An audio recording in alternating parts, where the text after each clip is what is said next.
Last week, the Reign were beaten on the road by the best team in the league, and watch the Kansas City Current win the NWSL Shield for the first time. Tonight, they return home to Seattle and turn their attention to a huge game against the North Carolina Courage, with both teams fighting for a playoff spot as we enter the final month of the regular season.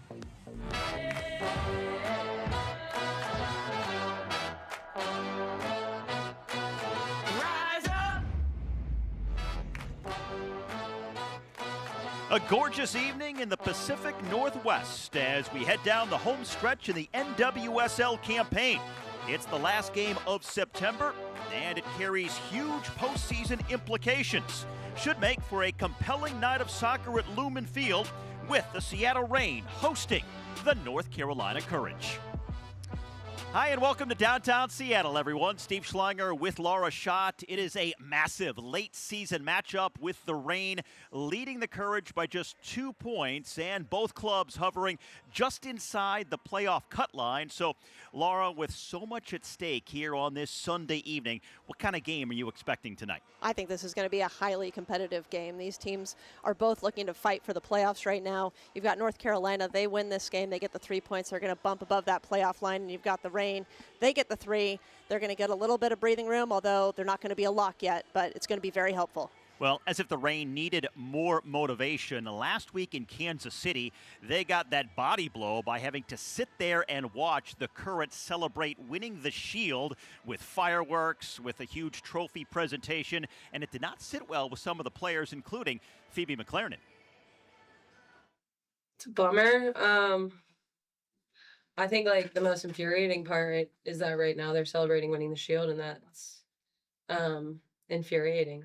Not to be redundant, but yeah, I mean, on a scale of 1 to 10, it's 10. It's really infuriating. But you know what? There's a lot of season left, and honestly, the Shield means nothing if you come back and you win the championship, which is still what we're fighting to do at the end of the day. So they can go enjoy their little party, and yeah, we'll see who makes it the furthest. I kind of got the sense that it's somewhat infuriating for Phoebe McLaren. I don't blame her. I mean, the stage came out. They had the fireworks. They had it all set up. And then to still be in the regular season, still be fighting for playoffs, there's still a ton on the line. To watch an opponent then go through that, and it's not the championship. You're not done with the playoffs. You're not done playing. I can only imagine how it felt for the players to watch that when they were at Kansas City. And it's very unusual. Laura Harvey, the head coach of the Reign, has won the Shield multiple times, but she said that's the first time she's ever seen that done during the regular season. Yeah, I mean, I haven't seen it. I haven't seen it really in any venue in sports where there's that much of a celebration, and I guess probably what's partly infuriating is that much forethought, right? Going into that game, they had it all set up, they had it ready to go, and then to lose that game, go into a press conference, you can only imagine the motivation that might cause this team, which can be a positive in the end. Well, the Kansas City Current locked down the Shield pretty early with such a substantial lead in the standings. Between first and second place, they're separated by 16 points. But look how tight it is beyond that. From third to ninth, it's only a 6-point difference, and the Reign are slotted in here in 7th place coming into this game tonight. Right, Steven, that's only 2 games. 6 points is 2 wins for those teams, so that's not much separation. You've got Kansas City, obviously they won the Shield, they're a lock. Washington Spirit have clinched. Gotham, I think, will be clinching very shortly. And then you've got this mix of teams from there on out down to the playoff line and below the playoff line for teams fighting. It's going to be a hotly contested playoff setup here on out. And the Reign, despite the struggles offensively this season and despite some of the ups and downs they've encountered here over the last month or so, they are still in a playoff spot right now. It seems like it's just 6th or 7th. They don't move up, but they don't fall down either. Yeah, I mean, it's been a little while since maybe they were in 5th, but they've been sitting in that 5th, 6th, 7th in that range, in the playoff range for quite some time. There's been ties, there's been losses, there's been wins. It's kind of been all over the place. But that's been the consistent thing, is that when we look at that table, the Reign have pretty much been in the same spot, and this game's about maybe bumping up a little bit, taking it into 5th, taking it into 4th for the time being. Still a lot to play, but those 3 points are very, very helpful. All right, well, let's take a look at the starting 11 for the Seattle Reign here this evening, and it's highlighted by the 200th career start for the veteran Jess Fishlock.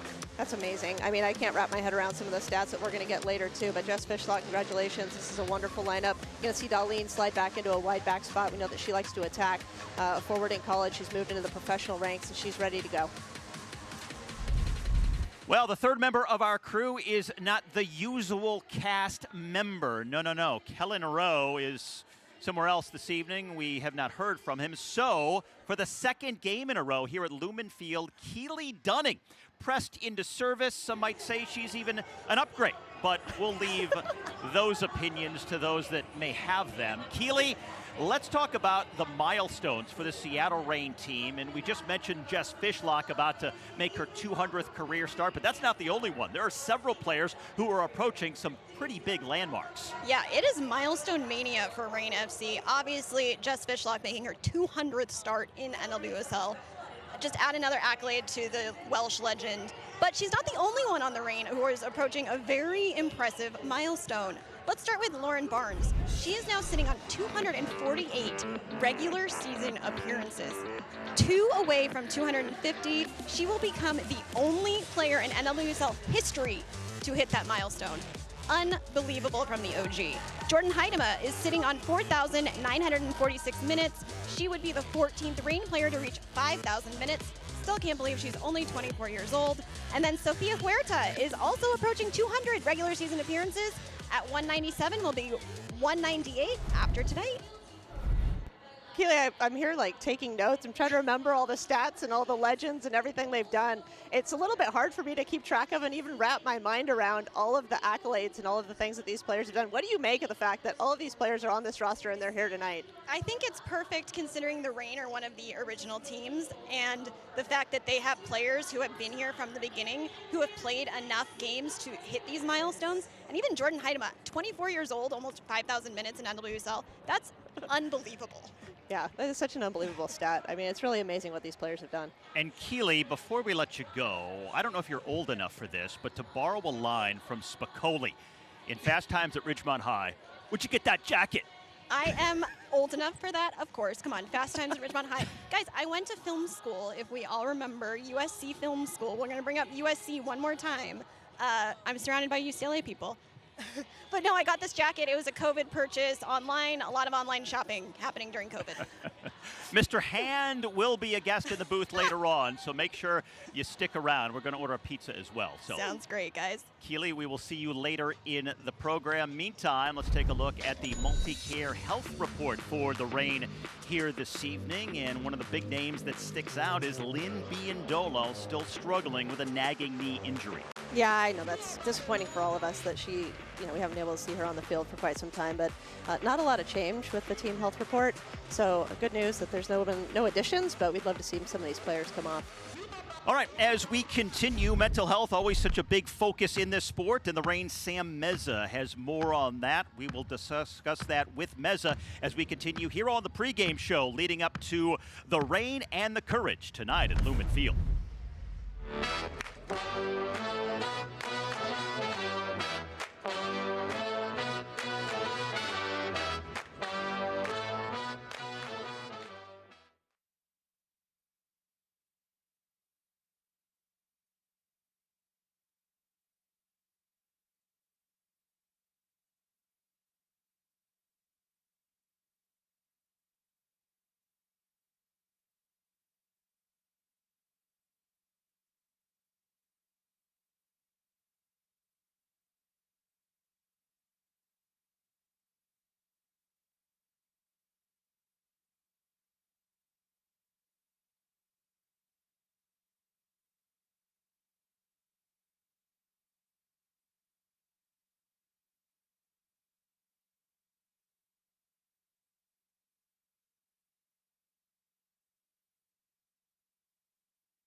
For individuals like Sam Meza or other athletes, we can often feel like we need to perform at a certain level every single day, and sometimes certain days don't go our way. You're expected to be, super strong and, nothing's wrong. Like, you're fine, just push through it.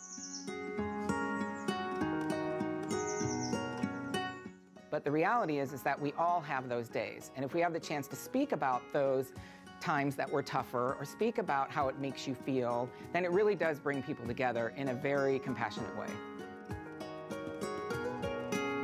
I am Dr. Jeff Eisen, and I am the President and Chief Medical Officer of MultiCare's Behavioral Health Network. Truth is that if someone is engaged in life and connecting with others, that ups and downs do inevitably happen. It's a roller coaster. It's always a roller coaster, especially in this profession. It's a long season and you're expected to perform. The question becomes, how do we manage those circumstances when they arise? And there are a couple of different ways to do that. One is to find things that bring you joy and find ways that allow you to relax. And that's different for everyone. Ultimately, it's just about, kind of giving myself whatever it is that I need, whether it's, going to hot yoga, which I really enjoy, or, whether it's taking my dog on a walk. As Sam Meza says, there are things she likes to do that help her feel calm during tough times, and they may be different for everyone. You might want to read and watch TV, or you might want to go out on a walk and spend time in nature. The good news is that we're all talking about mental health more than we ever have. But just because we're talking about it doesn't necessarily mean that people will get the help they need. And so it's really important to create opportunities for people to speak up and speak out, work to reduce stigma, and for us at MultiCare to provide the programs and services that people really need in order to recover from challenges and really succeed in life, because that's what it's about.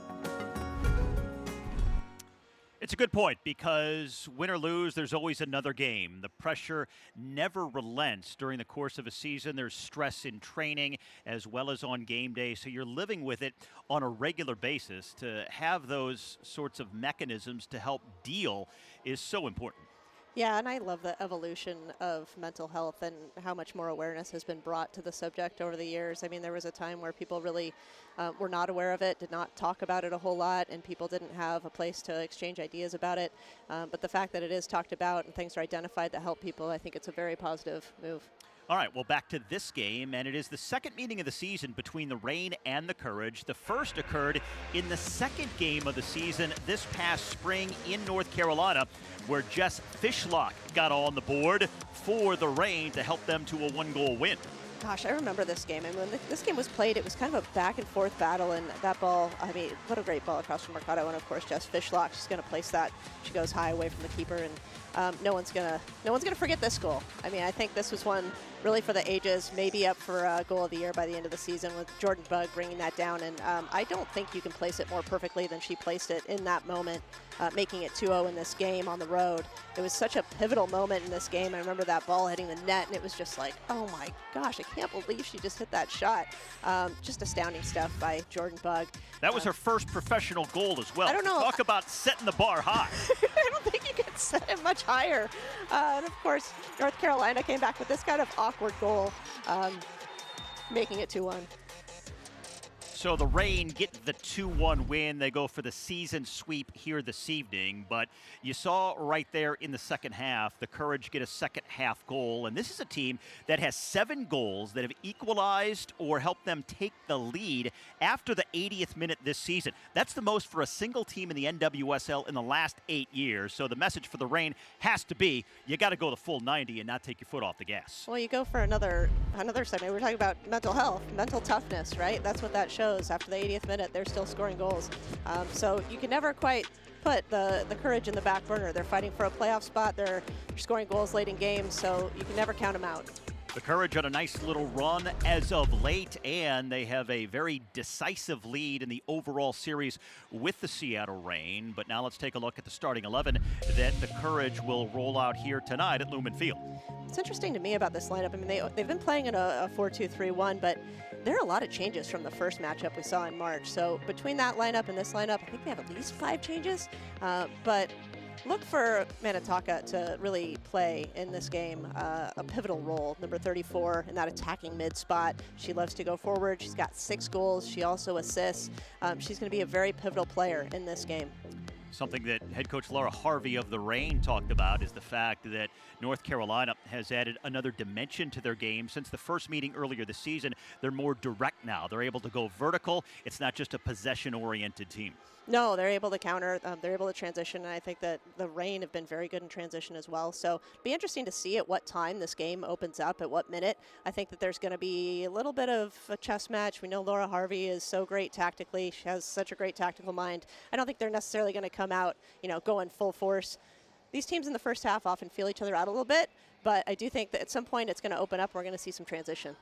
A huge 3 points on the line. These teams separated by just 2 coming into this game, both just inside that playoff perimeter and fighting for a spot in the NWSL postseason. And we've got more on the pregame as we continue next. This is Seattle Reign Soccer, presented by Alaska Airlines.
Happy National Week, celebrating you guys. You guys are the best. Always have everything ready for us. We Really appreciate all the work you do for us. It doesn't go unnoticed, and we love you guys. We love and appreciate all y'all that help us with, everything you can imagine. Taking care of us. Yeah, and making sure we don't forget our boots. And even when we do bring them out. and getting my leg sleeve when I forget it literally every day. And my I'm so GPS sorry. I'll try to be bra. better. Thank you so much, EQ. We love you guys. You do so much work and you bring all the positive vibes. They're just the best. They make us go. Yeah, they make the environment actually function. Yeah. Thanks, guys. Love you guys. Thank you so much for everything you do. Yeah, we love you guys. You're the best. It doesn't go unnoticed, everything you guys do for us. We just absolutely love the EQ staff. I think everyone has such a bubbly personality. They engage with us every single day. And honestly, at our beck and needs, they're always there. And we just love them so much. The team wouldn't be the same without them. Thanks. You're all great. In case you haven't figured out by now, it is National Equipment Managers Appreciation Week, and two of the Seattle Reigns finest joined Keeley down on the field just a few moments ago. Keely Dunning here with two very special guests, Jessica Gottlieb and Sarah Selesky, members of the Reign FC EQ team, aka Equipment Managers. Guys, I'm so excited that you're joining us. I don't know a lot, frankly, about what you guys do, and I don't think a lot of our viewers know what you do either, but I know that they really want to know and want to learn some more. So this starts with a two-part question. So what is a day in the life, first of a practice and then of a match day? I feel like trainings, it's like a consistent everyday thing, so it's more often our daily routine. We like show up around 7:45, 8 a.m. and get the field set up. We get the gear ready for training players. We have our meetings with coaches so that we can make sure the day runs smoothly. And then post-training, every day we'll flip laundry. We'll get ready for games if that's what is on our timeline. And then go home around 4:30. That's a long day. Yeah. All right, match day? So for match day, it typically starts a couple days in advance where we confirm what we're wearing for the game. And then once we know that, we can start packing. And we pack a day or two in advance, all the kits, all the staff gear, all the field equipment, the balls, everything. And we load it up and we bring it over here to Lumen. And then we set up the locker rooms for players and staff. We get the field ready, and then watch the game. And when it's all over, we clean up and go home. Amazing. So how does one become an equipment manager and work on an EQ team for a professional soccer team? What is your background and how did you get to where you are today?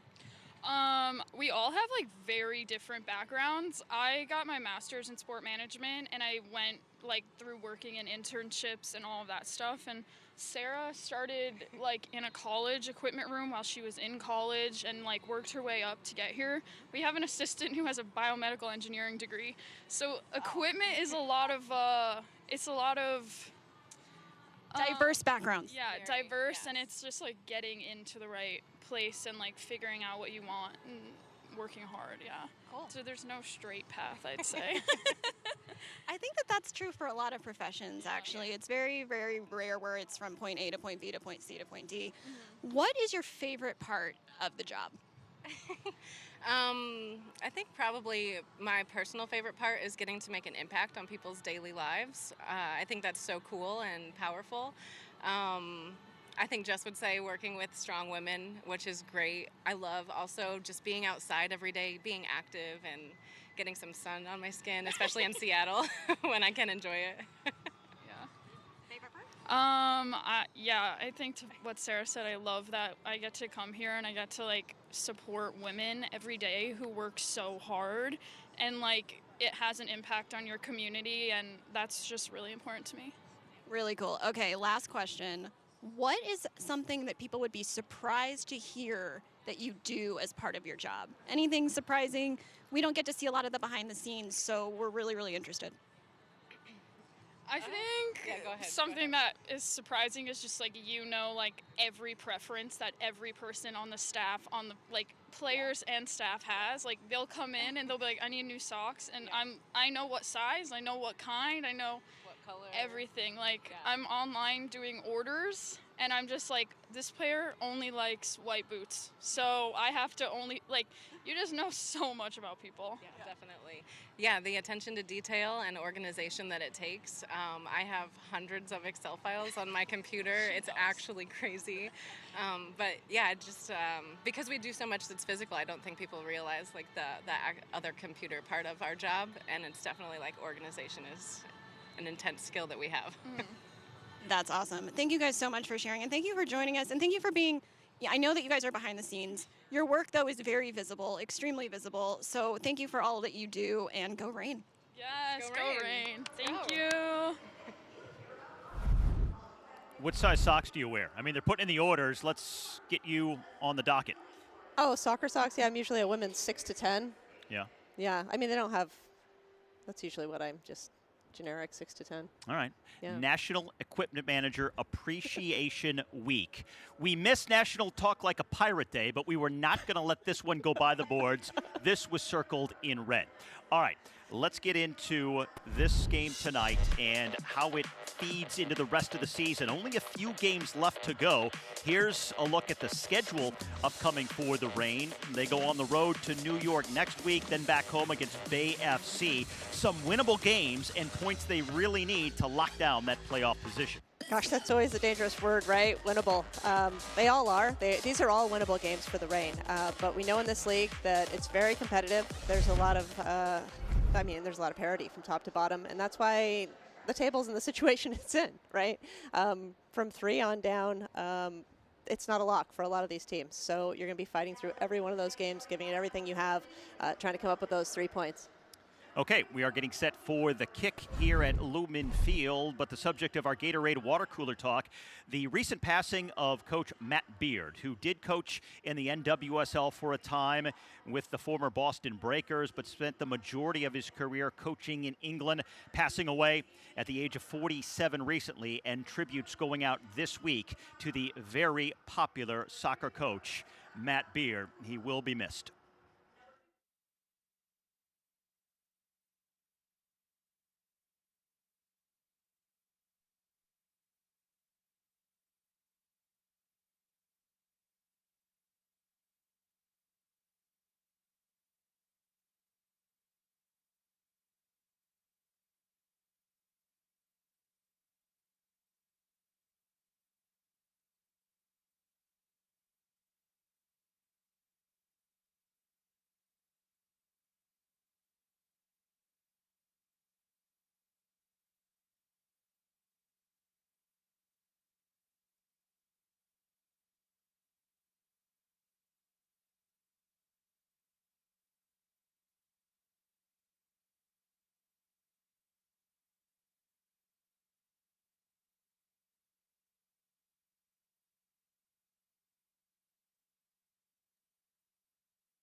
They are just about set for the walkout here at Lumen Field. The North Carolina Courage and the Seattle Reign on this Sunday evening, the final game of the NWSL weekend. And now we are just a short time away from kickoff here at Lumen Field. And the Reign, part of a very vibrant sports landscape right now here in Seattle. How about the Seattle Mariners closing out the regular season against the Dodgers this weekend, clinching their first division title since 2001. The Seahawks played on Thursday, winning their third straight game at the beginning of the NFL season. And last night, the Sounders tied Vancouver 2 apiece, and they have clinched a playoff berth once again in the MLS campaign. All right, so as the walkout is now underway, let's dive into the keys to the game, the Reign versus the Courage. Break it down, Laura. What's important for tonight's affair? Well, my first key is going to be transition, and I mean, this is transition in every way that you can imagine it. It's both defending the transition for both teams and attacking transition. Attacking transition, the Reign have looked brilliant when they attack quickly, and they're able to get numbers forward, get numbers in the box. That's how they've scored a number of their goals, is when they attack quickly. The other big key I see here are two of those veteran attacking mids. You've got Manaka for North Carolina, and of course you've got Jess Fishlock for the Reign. Those two are going to be key to their team's success. All right, the kick is next. A huge one here in the Pacific Northwest. The Reign and the Courage coming up from downtown Seattle.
Sunday evening soccer in Seattle. The Reign hosting the Courage here in the final month of the regular season. The team separated by just a couple of points in the NWSL standings, both fighting for a playoff spot as they meet for the second time here this season. Once again, Steve Schlanger, Laura Schott, glad to have you aboard for this game on a lovely Sunday evening as we take you through the starting 11 for the Reign and a 5-2-3 formation. That's right, nothing really new here for the Reign. Darlene is back in the lineup and Montesir back in up top. The Reign, they've been playing so well when they're in transition and they're moving quickly. We'll see if they start that way today or if both teams kind of feel it out and then go from there. But that transition has really been a key to the Reign's offense. Meanwhile, for the visiting North Carolina Courage, they have somewhat of a different formation and some new personnel from what we've become accustomed to. Yeah, last time these teams saw each other back in March when the Reign won 2-1, they were playing in a 4-3-3, and there were at least 5 players in the attack that were different. So obviously there was the Shaw trade and there were some other changes, but Minaka Matsukubo, she has 6 goals and 3 assists. She likes to attack. She can attack in many different ways. She's sure to play a prominent part in this game. Nathan Thackeray is the interim head coach in his 8th season as an assistant for North Carolina. And of course, Laura Harvey, one of the legends of the league, at the helm here for the Reign. Good crowd to wrap up a terrific sports weekend here in Seattle. The Mariners just finished the regular season across the street against the Dodgers a couple of hours ago. The Sounders tied the Whitecaps here last night at Lumen Field, and now it is the Reign and the Courage in the final game of the NWSL weekend about to kick.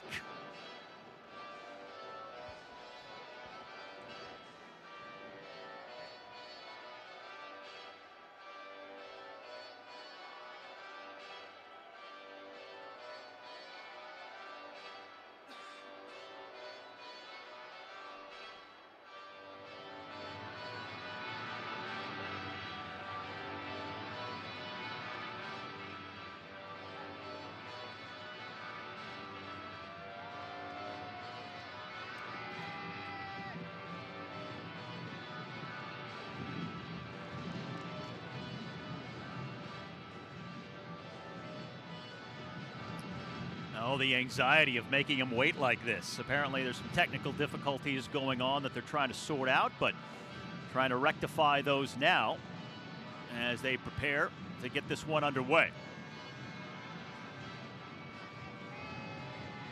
It's usually the TV folks that cause the most trouble. And now making them wait, apparently. I'm just glad it's not us this time, Steve. It usually is, so at least that's a relief.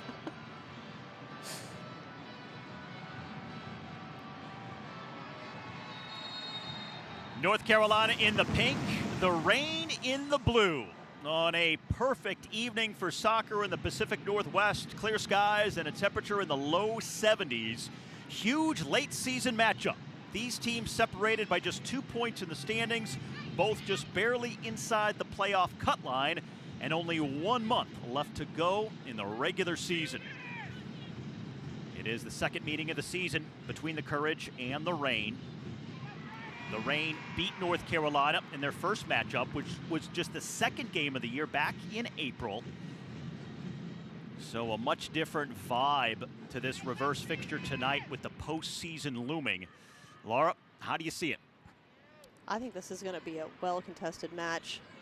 Like we were talking about in pregame, you know, it'll be interesting to see at what point it opens up a little bit. I think these teams are going to feel each other out a little bit, maybe sit in a little bit of a low block, not want to give anything up early or at all. But at some point, these teams, they're good in transition, they're good in the attack, they're best in transition. So at some point, this game's probably going to open up. It's just a matter of when. In that first game, which Seattle won 2-1, they had less possession and fewer shots, but it was the transition that made the difference for Seattle. But since that game, North Carolina has changed somewhat tactically, and the architecture of their offense has been adjusted. It used to be a possession-based squad, but now they've added a new dimension by being able to play on the counter and be more vertical in their approach. Well, North Carolina has had a coaching change, and really at this point they can do both. They're good in possession, they're good in transition, they're pretty dynamic. They can score goals, they can score goals late. There isn't any quit in this team. Pass gets away here. Bug is able to clear for the Reign. For Seattle, head coach Laura Harvey said this week that we need to get points no matter how we acquire them, whether it's pretty, whether it's ugly, even if we have to grind. We just have to rack up the points. But in order to do that, they need goals. And this is a team in Seattle that's been shut out in 3 of their last 4. So how do they finally start to string together some goals here down the stretch? Got to just be a little bit more aggressive when they go forward. When that attack stalls and teams have time, when the opponent has time to sit back and get back in their low block, and those gaps are more difficult to find out of possession, it tends to slow down the Reign attack. It can slow down anybody's attack. But when the Reign have gotten out and they've gone quickly and they've been much more direct, much more demanding, asking for the ball, making those runs through, it's been very, very good for them. So getting back to that and then just being aggressive around the 18 is really what the Reign need to do. Seattle with just 1 win in their last 7 games. Meantime, the Courage are on a nice little run of form. They have won 2 in a row and are unbeaten in 3 straight. They've only lost once in their last half-dozen outings, and that was to Kansas City when they were shut out 2-0 by the Current. And of course, Kansas City winning the Shield as the league's top regular season team with a win over the Reign last week at home. Kansas City has been far and away the best team in the NWSL this year, leading by 16 points over second place here in the final month of the year. Courage trying to build. Ryan Williams almost got to it as it crossed the end line, and it's a goal kick for Seattle. Ryan Williams, the 29-year-old who played college soccer at TCU, was the last pick of the NWSL draft way back in 2018, the Denver native, but finding herself in the starting 11 here. Perfect illustration that you may be that Mrs. Anonymous, however you want to define the last pick in the draft, but the opportunity is there to get on a roster and make your mark, and here she is starting for this North Carolina team some 7 years later. I like what you did there with Miss Anonymous. Not Mr. Irrelevant. No, he had to change it, right? Yeah. This is in the NFL. You got to make the adjustment. As Fishlock tries to adjust that into the path of Maddie Darlene. She's so good 1v1, cuts it inside here, but crosses and no one in the vicinity for the Seattle Reign. And that's been something that the Reign have had an issue with. Those crosses from either side, when they don't have the support, they don't have the runners in the box to get on the end of them. Yeah, sometimes, I mean, when teams struggle with that, it's really a commitment, right, of getting in the box. Darlene there cuts to her right, and at this point, we know when Darlene goes to her right, she often goes to goal, she often looks to cross. She's very good at creating that separation on the cut from her defender, so she has the time and the space to do so. So that should be a cue for the team to get in, the near post, the far post, crash the box, and look for anything that may directly come off the cross or come off a keeper save or off another player. This is Peyton Linehan, a player that Reign head coach Laura Harvey talked very glowingly of earlier this week. She's a huge admirer and says that Linehan is one of the players that's come on and really given North Carolina that direct threat to be able to go vertical, play with pace, and transition from defense to offense more quickly than they have in the past.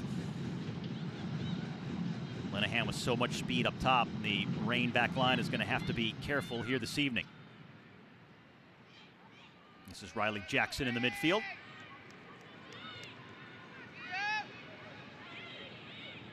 Macy Bell will get the pass back. Now for Williams, who crosses it back post. The header is off the bar. Knocked around, cleared away, and then blasted downfield. Dickey got a piece of that. Header back post, a terrific shot, and Dickey even a better touch to keep it out and keep this a scoreless game. That was a beautiful header, and Dickey on that reaction save just to get something on it and then to deflect it off the crossbar. I mean, that was outstanding. Claudia Dickey in goal for the Reign has played every minute this season. She's faced the most shots of any keeper in the NWSL and is second in saves. And that was a huge reaction. I mean, the instincts were terrific here. Watch again. I mean, you'd like to think that you can just teach that. But I mean, the athleticism of Dickey and the way that she makes these saves sometimes, you know that she's gotten the reps and she's been so well coached. But I mean, part of that is just her makeup and what she does. And she's so good, whether it's reaction save or getting herself in the right position. We've seen it time and time again, and there we see it today. Manaka Matsukubo was bidding for her team-leading 7th goal of the season, but denied by Dickey. And with more on the Reign keeper, let's go down to Keeley. Hey, Keeley. Hi, guys. Nice view down here on the sideline. I have to say, it kind of feels like home. More on Claudia Dickey. She's just one clean sheet away from tying Valentillas Joyce for most clean sheets in a season for the Seattle Reign. Dickey is sitting on 12. One more ties Fallon's record of 13. Laura Harvey actually has spoken about Claudia Dickey, saying she's so gifted that things come easily to her, which can be a blessing and a curse. But the biggest difference this season that Harvey has noticed is her work ethic and her motivation to, get more caps for the U.S. women's national team. It's clearly paying off for the North Carolina native, earning her first U.S. women's national team call-up in January and making her senior team debut June 26 versus the Republic of Ireland.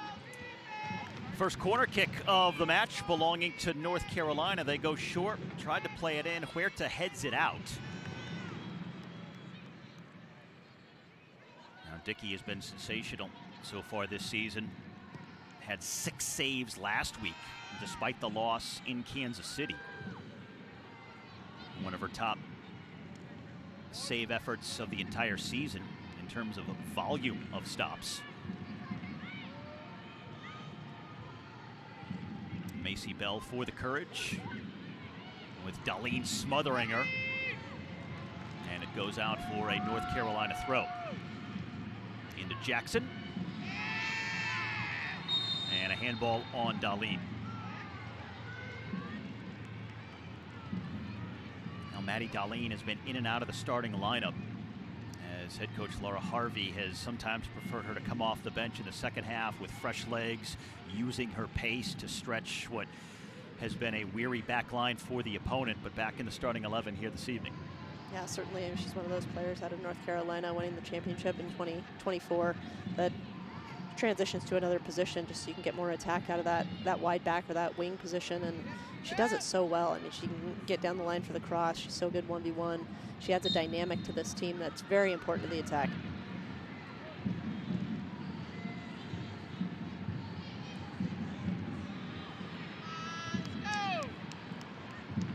Riley Jackson. Phoebe McLaren stepping in to poke that away. Now here's Meza trying to win a duel. It comes free for Ryan Williams. Now Jackson again, and that's well done by Sam Meza. Heidema finding Darlene.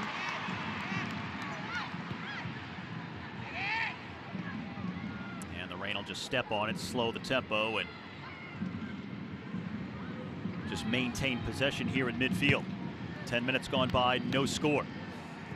Seattle and North Carolina in their second and final meeting of the season. Final game of the weekend in the league and final game in the month of September. There's 1 month left to go in the campaign before we get to the postseason. This is Maddie Curry out wide. Curry's been one of the best players in recent weeks for the Reign. Plays it in for Fishlock, but she couldn't get her feet right. And the ball scampers in on the keeper, Marissa Jordan. Good delivery by Curry, but Fishlock just couldn't take it in stride. I love that look from Curry and from these wing backs when Jess Fishlock makes that run from midfield. It's so hard to track, right? Does a midfielder track her? Does somebody from the back line need to pick her up? And often that run can go unmarked. And if Jess Fishlock breaks through there unmarked, we know what she can do. She's going to score goals. Jess Fishlock making her 200th career NWSL start tonight. She made her 200th appearance earlier this season when they met the Courage for the first time in North Carolina. So in the second meeting here, she's making her 200th start. 2 big milestones, both coming against the courage here this season.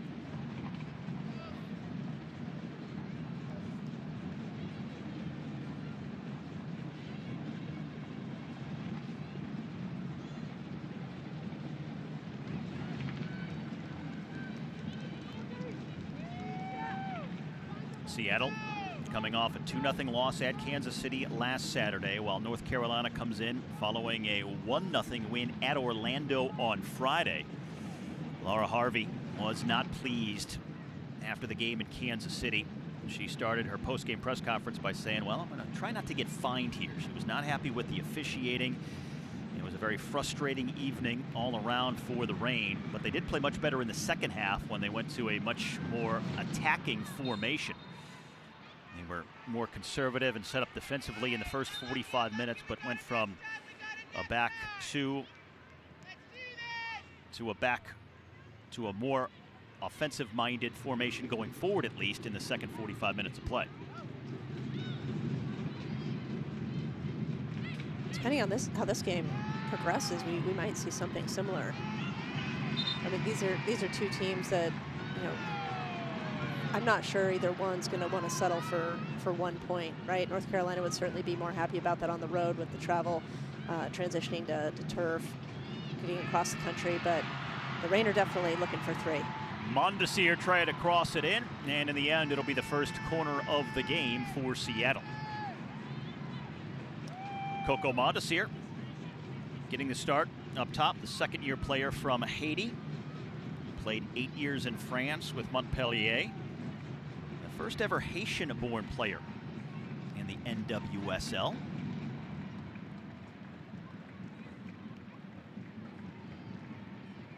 Earlier this season, Seattle was getting a lot of their goals from set pieces. Not so much over the last 2 months.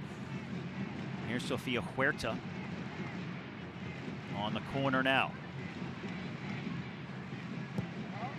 A low line drive, and Meza couldn't get her foot over the top of it. She was unmarked.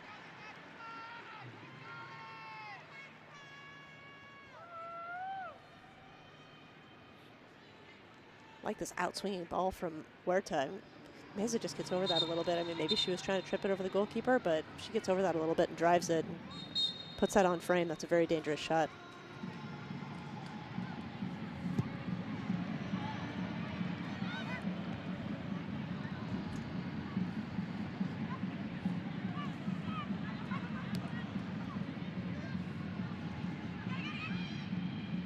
Huerta going backwards with it.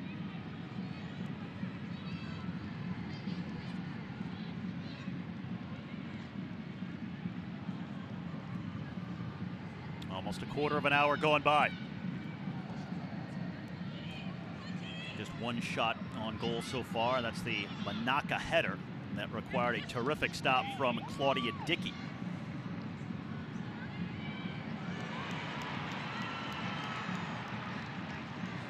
Now the Reign trying to break with Jess Fishlock. Darlene. Darlene with a good move, tries to cut it back. And this will go out for a Seattle throw. Well, we are joined here at Lumen Field by a very special guest. Lauren Holiday is with us. And Lauren, of course, a 2-time Olympic gold medalist, a World Cup winner for the U.S. women's national team, the first ever NWSL player to have her jersey retired, and the first ever MVP in the league. I could go on. I mean, it's like a scroll, the number of awards and accolades. But Lauren, you're here in Seattle for a very different reason, right? Yeah, I'm here today to present Cassie Miller with as a nominee for the Lauren Holiday Impact Award, and her community partner Nick of Time Foundation that really focuses on early detection of heart surgery of heart defects or heart issues to protect athletes. What an amazing thing you do with this Impact Award. Now, for somebody to qualify for this, what do they need to do? Can they have more than one organization? Do they pick one and they go with it for the year? I mean, not everybody at home knows how this works. So could you kind of walk us through it? Yeah, I think the athletes pick a community partner, and they really invest their time in the community. I'm sure they have multiple places that they want to give their time to, but they pick a community partner and then they partner together to do a lot of good work. So.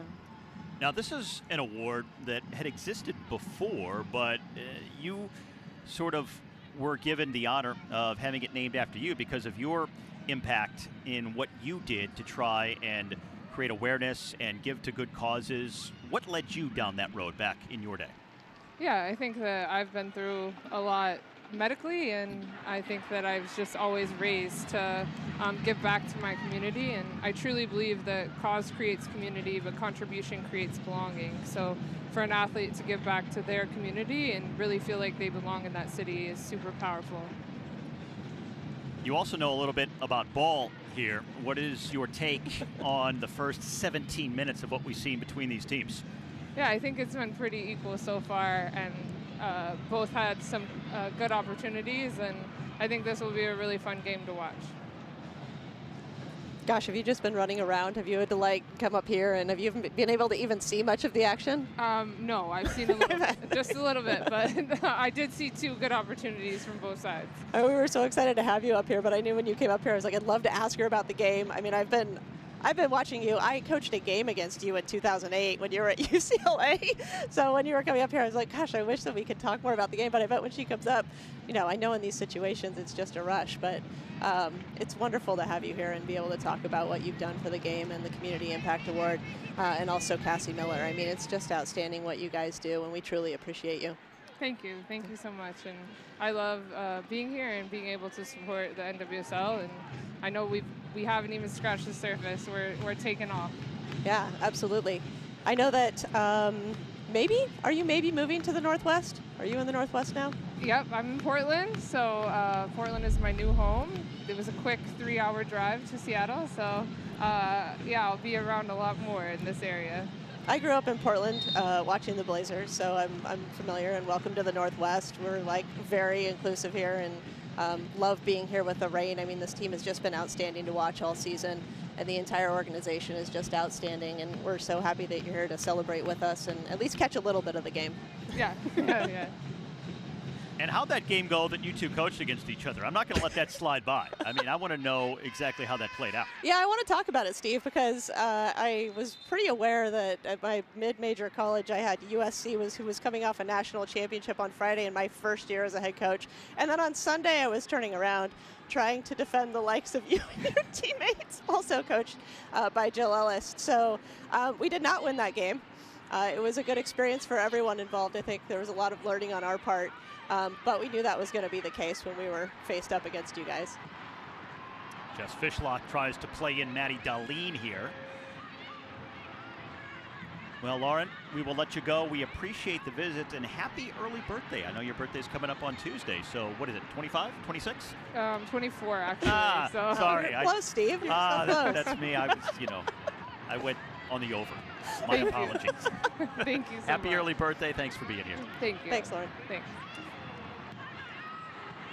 The Lauren Holiday Impact Award appreciation match here between the Courage and the Reign. Still scoreless at Lumen Field. And Seattle still looking for their first shot on goal. And there's the first yellow of the match. And it's going to go against Sally Menti. Clearly frustrated here. Comes in late on Manaka.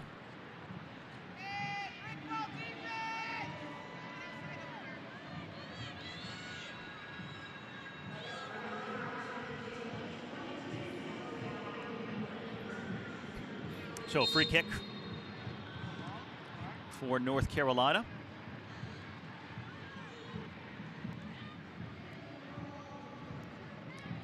Linehan for Jackson. She's going to change the point of attack here. Now, Koyama will work it across. And Mondesir is able to intercept. Tries to play it early for Heidema. Pass a little bit behind Menti, but Heidema gets it back, and now here's Mondesir on the flank. Menti. Tried to slot it through the channel for Heidema. If she was onside, she would have been in alone.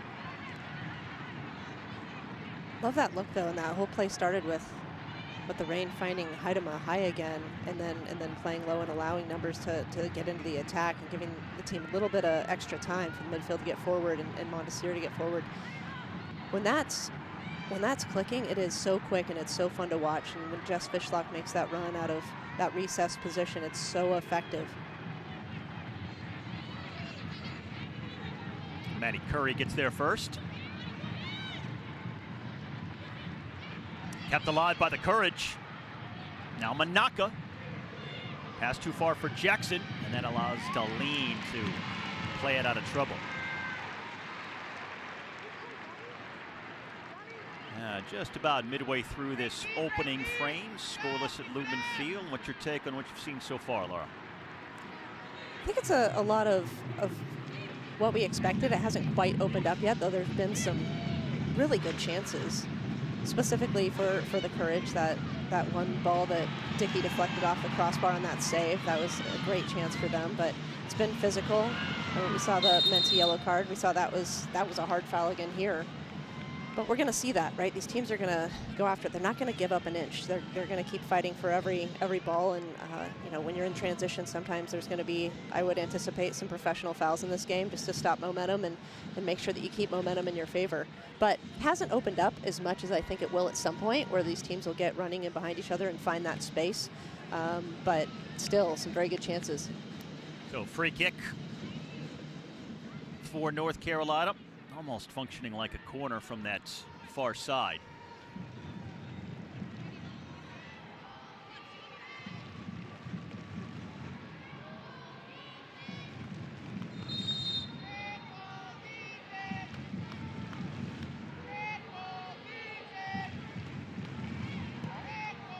Line drive headed up into the air.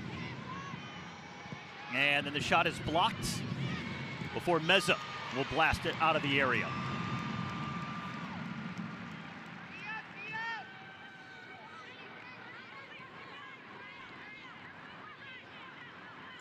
So far, North Carolina with about twice as much possession as the Seattle Reign, but that's pretty much in line with what happened the first time these teams met earlier this season. Montesir coming in to snag that one. Huerta, pin back deep. I'll lob it ahead for Maddie Curry. What a tricky ball that was to play from Huerta. You don't see that a lot. Coming back across your own goal and then playing a 40, 45-yard ball out to your right back, and then to play it on a dime. Curry was kind of surprised by that as well. Now Menti dispossessed from behind.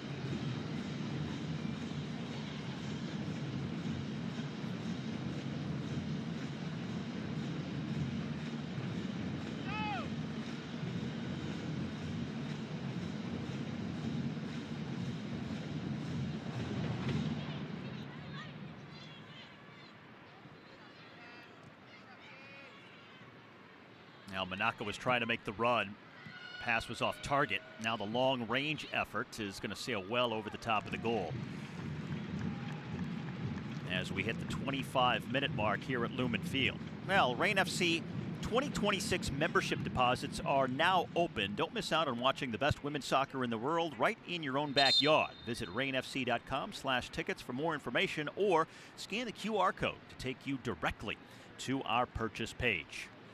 And Dickey is down. So the training staff will come out here and the teams will head to the sideline, and we'll gather for a de facto hydration break. And it also will give the two coaches an opportunity to talk about some things here. Of course, Laura Harvey for the Reign, and for North Carolina, Nathan Thackeray. Again, he's the interim head coach in his 8th year as the assistant for the Courage. Played in England, coached some small colleges here in the U.S. before he became the goalkeeper coach for the Houston Dynamo's Academy.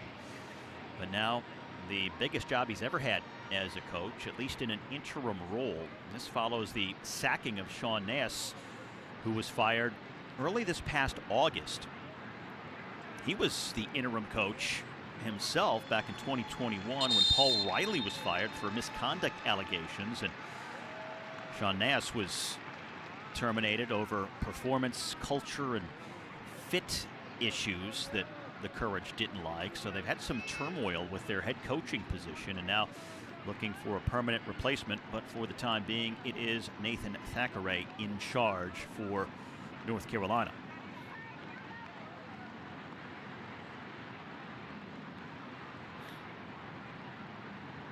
Can't quite tell what happened with Dickey. She just jumped as that ball sailed over the goal, and then but seemed to be checking perhaps her hand. So it must have been something that happened earlier. She hasn't missed a second so far this season.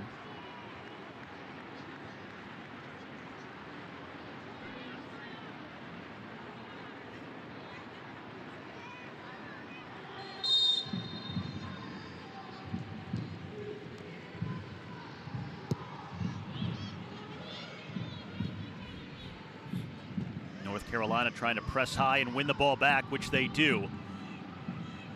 Now Linehan for Riley Jackson.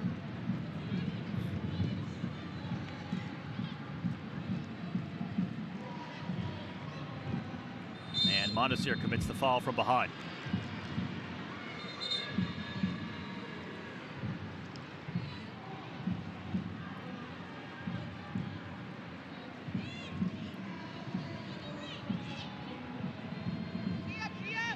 Koyama and McLaren just blasted out for a corner kick. Seattle defending in a low block here, content to let North Carolina have possession. But the key is going to be when they win it. Can they hit on the counter quickly? Can they play in transition? We've seen them get the ball and then give it right back to North Carolina on a few occasions already.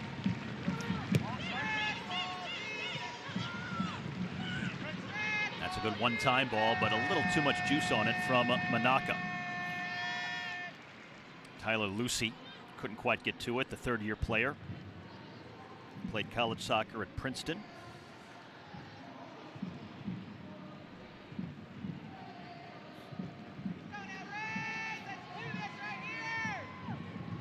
Lucy with a pair of goals so far this season. A 30-year-old who does have experience playing here in the Pacific Northwest. Played for the Portland Thorns for a time. Also on the West Coast down south with Angel City. Now Darlene for Mondesir. Lucy trying to run her down. Mondesir just shrugs her off. Lucy stays down.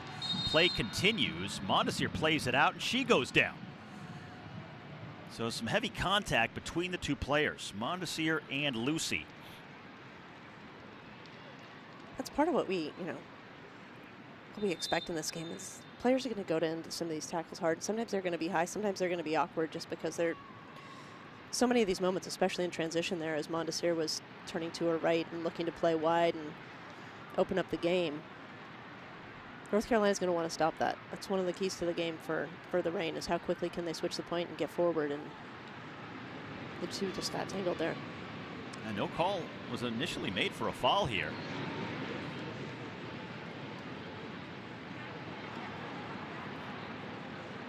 It's almost like the momentum of Mondesir just carried her forward and took her down.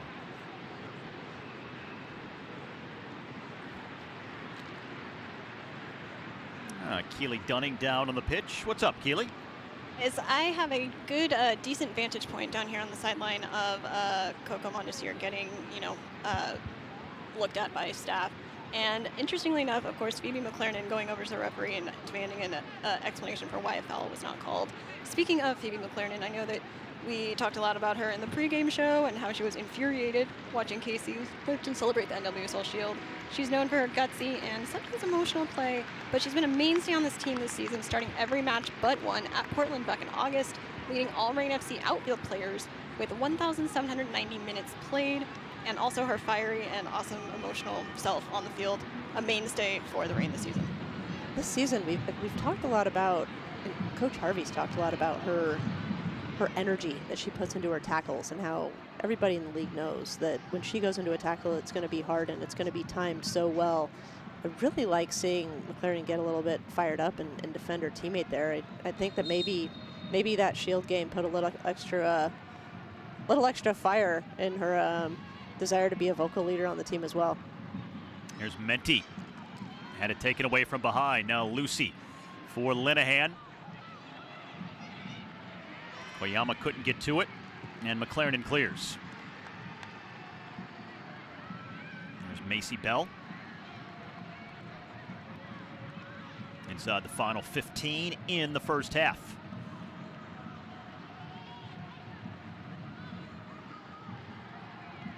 Seattle leading North Carolina by 2 points in the standings. Both sitting uncomfortably close to the playoff line, but Seattle inside of it right now, ahead of North Carolina, hoping to stay there.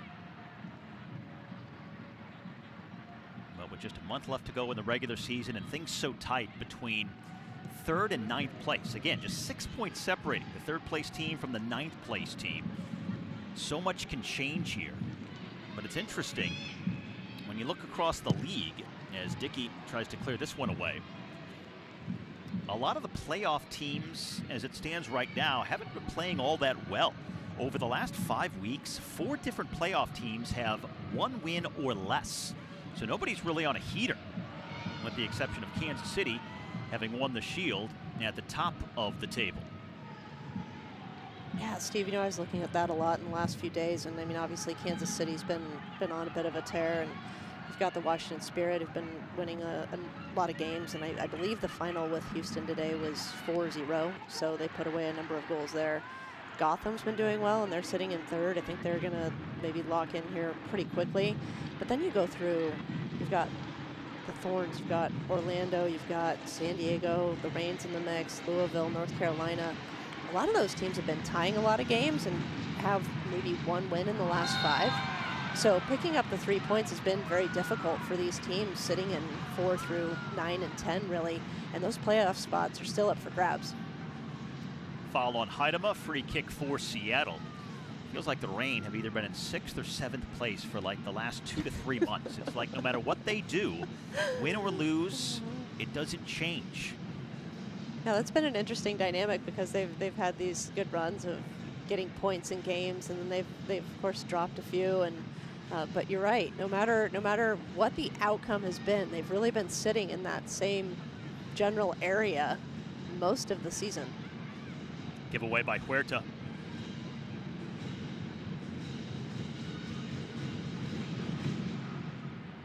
Bedford playing across for Manaka. Phoebe McLaren trying to usher it out, and it will be a goal kick.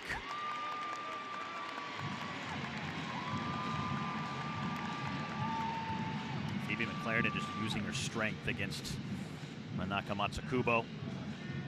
Manaka, not a very big figure, rather diminutive, but boy, she is strong. She is determined, very diligent. Good physicality to match her technical ability. Now Meza.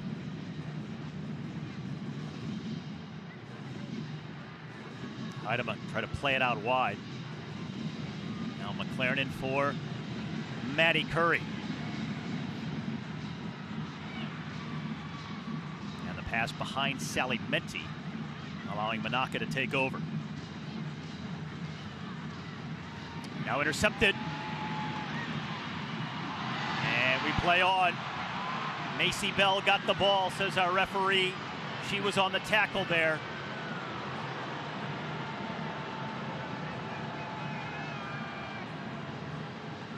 Maddie Curry going down in the box, and now we'll have to get back into position here inside the final 10 minutes in the first half.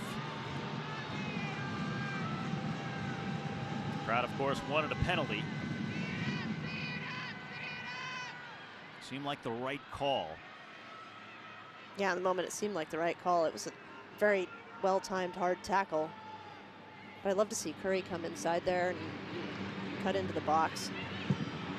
We often best see chances so far. Absolutely, and we see Darlene do that a little bit more, but when you can get that from both the right and left side of the field, it becomes more difficult to predict. And you can see the Reign looking for, they want to switch the point of attack. They want to get the ball out wide to her. So we'll see if it's able to transpire a little bit more here as they move forward.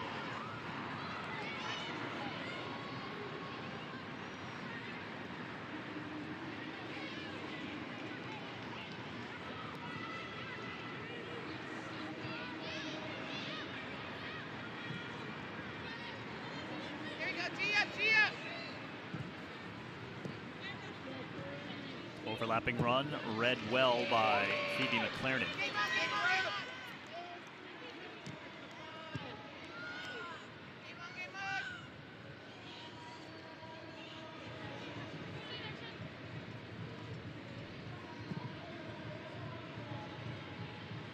Overall, North Carolina outshooting Seattle 5-1 at this point, and leading by a 2-1 margin in possession. Ryan Williams off for Peyton Linehan. Matched up against Huerta. He's able to get it into the box before Bug clears.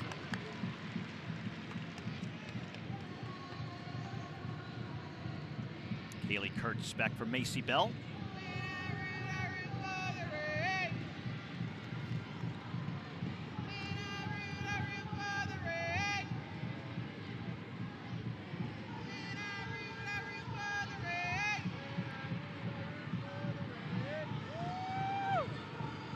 North Carolina with an even 500 record across the board. 7 wins, 7 losses, 7 draws. And now Jess Fishlock going for goal from distance, but off target. And that allows Marissa Jordan to recover. Not a bad idea, but didn't quite have the accuracy or the pace to get it there. I love that look, though. I love that.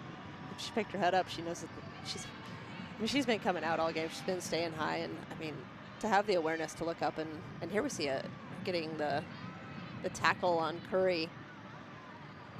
First touch was definitely ball, and there was a little bit afterward, ball and follow through. Maybe that was what they were asking for, but initially that was a very well-timed tackle by the Courage. And now here come the Courage again. Lucy against McClernand. Sally Menti trying to play it up for Heidema.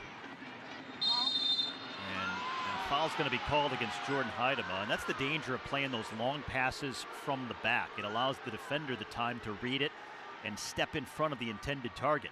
And that's the reason that Heidema got called for the foul, because she didn't check back in time. And as a result, the Reign concede possession and give away a foul and a set piece. Yeah, in those situations, there's really 2 ways to play it. I mean, first, as a forward, you want to figure out where that defender is so they can't run around you. And yeah, the longer and slower that ball is on arrival, the more likely that defender's going to have time to run around. But we've seen Heidema post up, and she's done it better and better as the season's gone on. She finds that defender, she posts up, she's able to hold the ball. But that one, defender just fought through, and we saw the foul.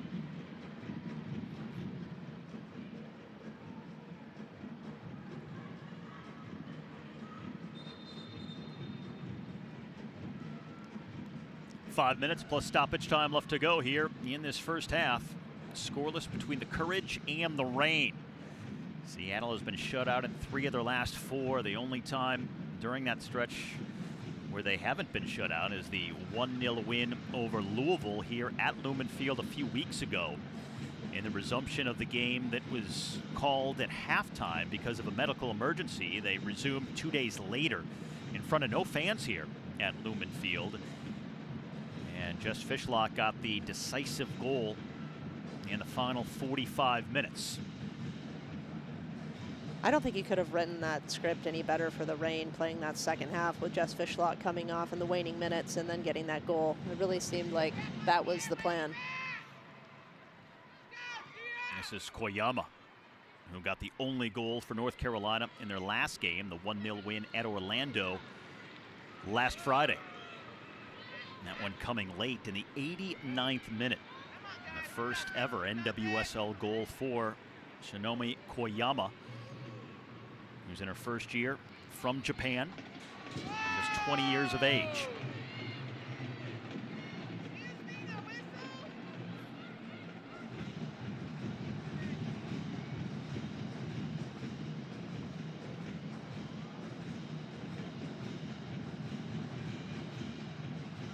Good combination play. Now Kaylee Kurtz for Riley Jackson.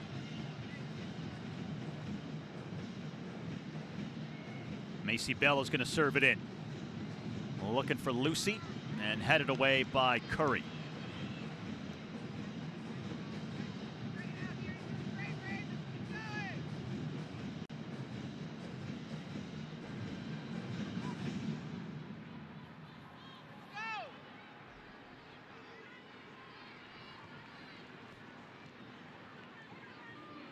Now the Reign trying to avoid back-to-back losses after losing their most recent game at Kansas City last Saturday.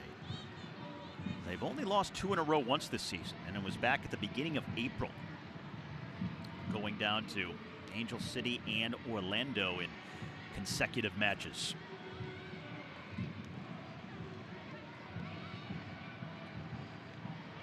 And is over the head of Bug. Now Peyton Linehan cutting it back. Curry coming across to defend, and Bug blasts it away. That was such great work by Curry to get across there. Block that shot. Foul on Jess Fishlock. And the crowd, I think, frustrated by the number of whistles that have gone against the Reign in this situation as they've been trying to start the counterattack. Riley Jackson going down that time.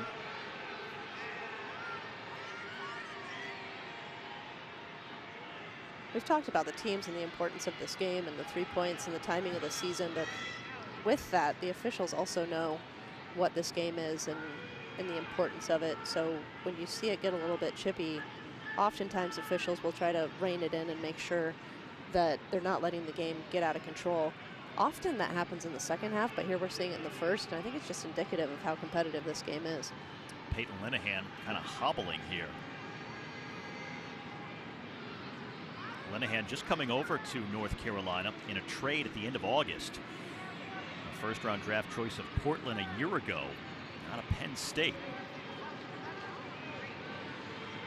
Kind of hopping around, kind of shake it off. Hey, we got this, Reign! Rise up! We got it! Game on! Woo-hoo! 1 minute plus stoppage time remaining. Meza on Matsukubo.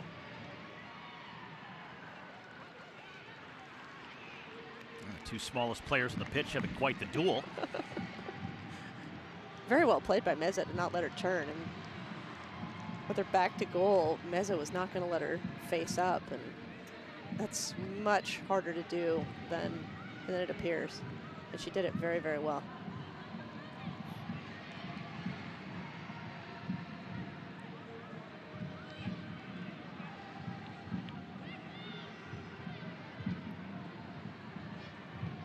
Looks like we're going to get 4 minutes of stoppage time added here. Now most of that coming from when Claudia Dickey went down and was worked on by the trainers.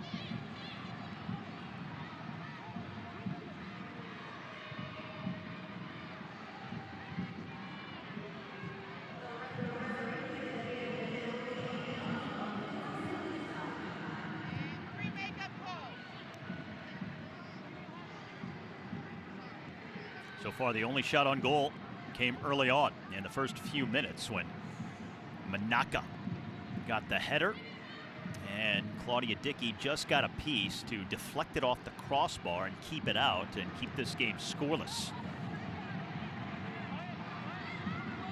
And first goal is always big for the Reign. This is a Seattle team that has not won this season when their opponents have scored first. So to at least be scoreless at this point in the game is significant for Seattle.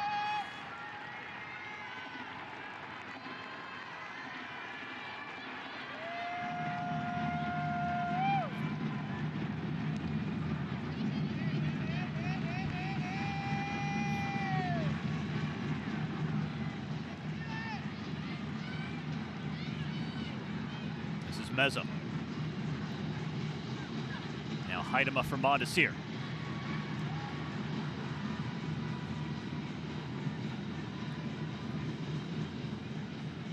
Huerta will go all the way back to Dickey.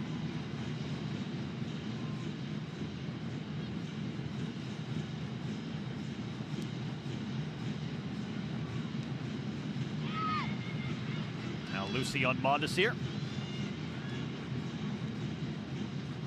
Phoebe McLaren trying to switch fields, but comes up short, and she tried to get it to Darlene.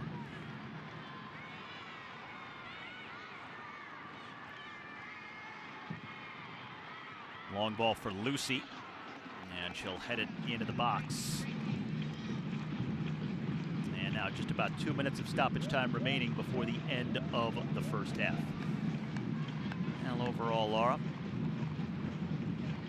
what would be the message if you were the other Laura? Laura Harvey, the head coach for the Reign, going to the locker room at the break shortly.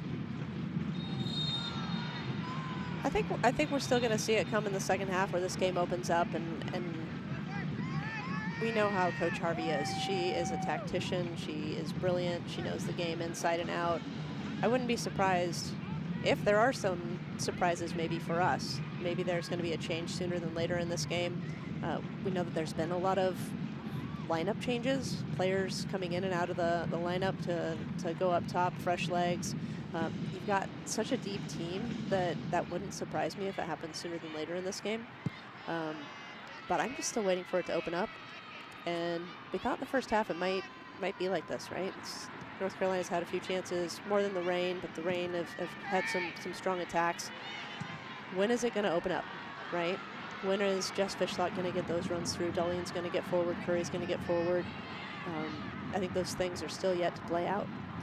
You mentioned the lineup changes. One player not in the starting lineup tonight, Mia Fischel, because of an ankle injury she suffered in Kansas City last week. Really was struggling after that game, but is on the bench and is available here tonight. Final half minute here at the end of the opening frame. Good overlapping run by Ryan Williams. She's in behind Darlene.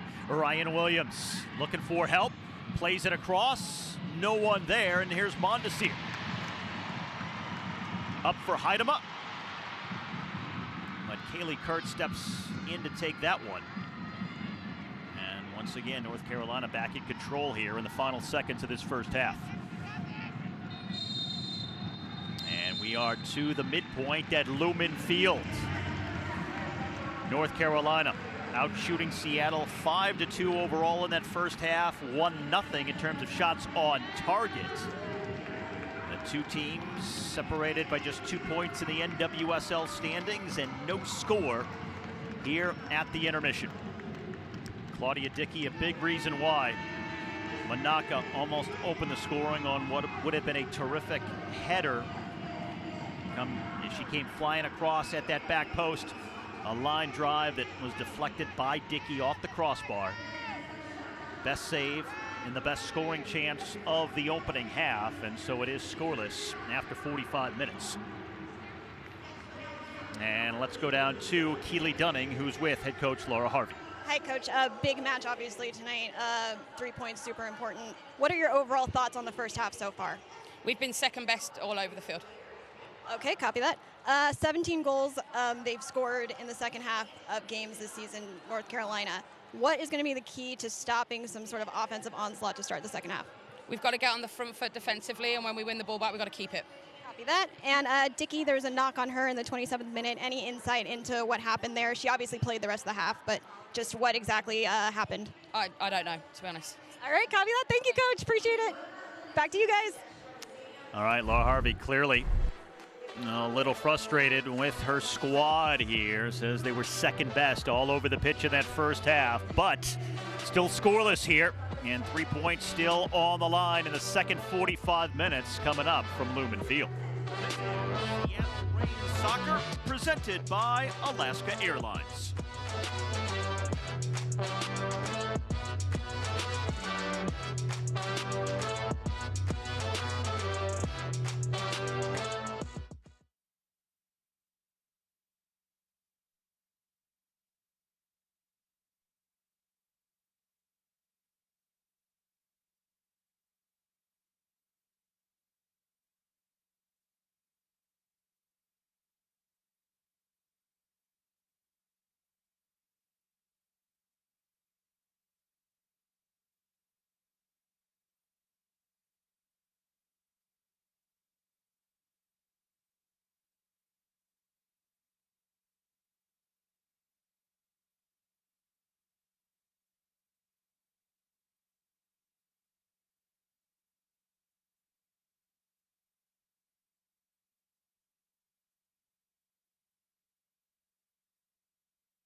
second meeting of the season between North Carolina and Seattle, and there is no score here at the half at Lumen Field. Once again, Steve Schlanger with Laura Schott here in downtown Seattle. Glad to have you with us for this final game in the month of September, and it is a big one for the NWSL standings and a chance to make the playoffs for both of these teams, separated by just 2 points, and now not separated by anything at the break. We are scoreless, but what'd you make of the comments by head coach Laura Harvey there, speaking with Keeley? She clearly seemed frustrated. Yeah, I mean, they were quick, and she wanted to get to the tunnel, and she wants to go talk to her team, and she's going to get them ready for the second half. But that first half, I mean, in terms of passing, North Carolina had the ball twice as much, which, honestly, when I've seen the rain this season, that's not really, like, that unusual. They like to counterattack. They like to sometimes sit back in a lower block, and they seem to have taken that approach tactically today. But I expect that they'll be a little bit more aggressive this second half. Laura Harvey wants the ball. She wants the team to attack, and I think those are going to be some of the adjustments we see. All right, let's take you through the highlights from the first 45 minutes here. And it would be the visitors starting with an early opportunity, the best chance of the game so far. Well, a nice little through ball, and look at that header. I mean, putting it in slow-mo, but when it was in real time, for Claudia Dickey to get her hands up and to make that save, and then for Curry and McLernon to get around that ball and make sure that it was cleared out of danger was really no small task. And here in the attack, Curry, she comes through, and team pleads for a PK, and you can see the right foot come up high there after the initial contact, and I see what they're saying there, but the first contact I think was legal and within bounds. Well, it is North Carolina leading in all of these statistical categories. The Reign still looking for their first shot on target, better than a 2-1 possession advantage for the Courage. But as far as that non-call on the penalty, what did you think? Should that have been called on Macy Bell on the tackle on Maddie Curry? Well, in real time, I thought it was a great tackle. I thought it was timed well, and of course, you know, the fans are going to be pleading for the PK. That's only natural. But you know, when you watch it a second time, you can see that her right leg came up, and there was a second contact almost. And with the players pleading for that, maybe that was what they saw. And if the ref deemed that was intentional, I could see how that could maybe be called, but not today. All right, so we're scoreless here at the break, North Carolina and Seattle. And we're coming back with more on the post-game show from Lumen Field right after this.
This is Seattle Reign Soccer, presented by Alaska Airlines.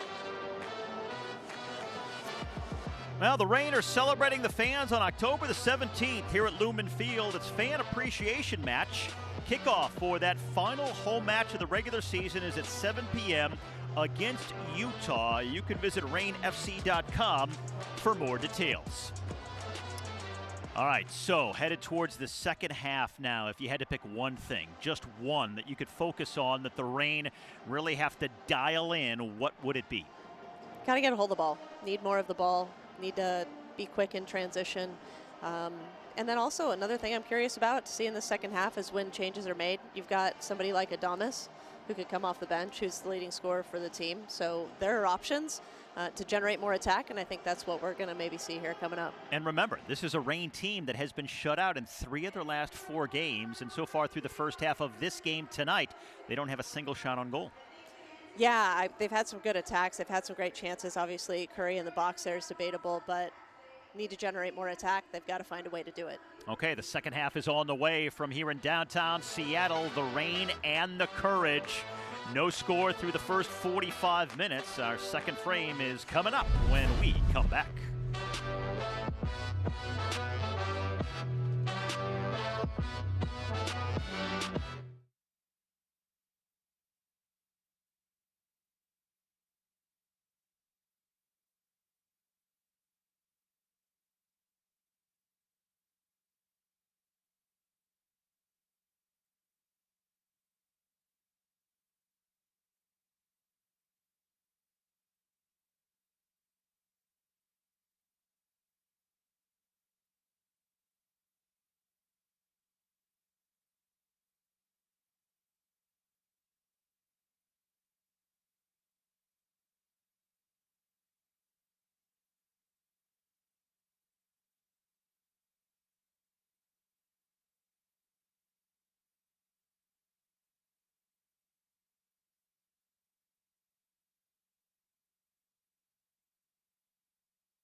Poised for the second half here at Lumen Field. No score between the Reign and the Courage. And today, we proudly celebrate Jalen Schott, the executive director of the Lavender Rights Project. This incredible organization, rooted in Black trans feminism, is a driving force in our community, working every day to dismantle barriers and uplift Black communities. And as a result, Jalen Schott of the Lavender Rights Project is our Starbucks legend.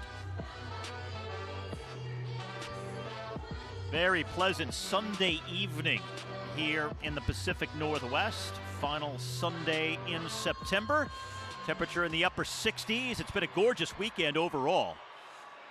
And a fabulous sports weekend here in Seattle. You had the Sounders play in Vancouver here at Lumen Field last night. The Mariners closing out the regular season across the street against the Dodgers.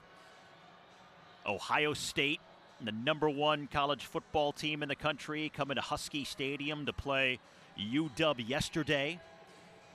And if sports wasn't your thing this weekend, you also had the tribute bands for Survivor and Loverboy, who were playing here in Seattle.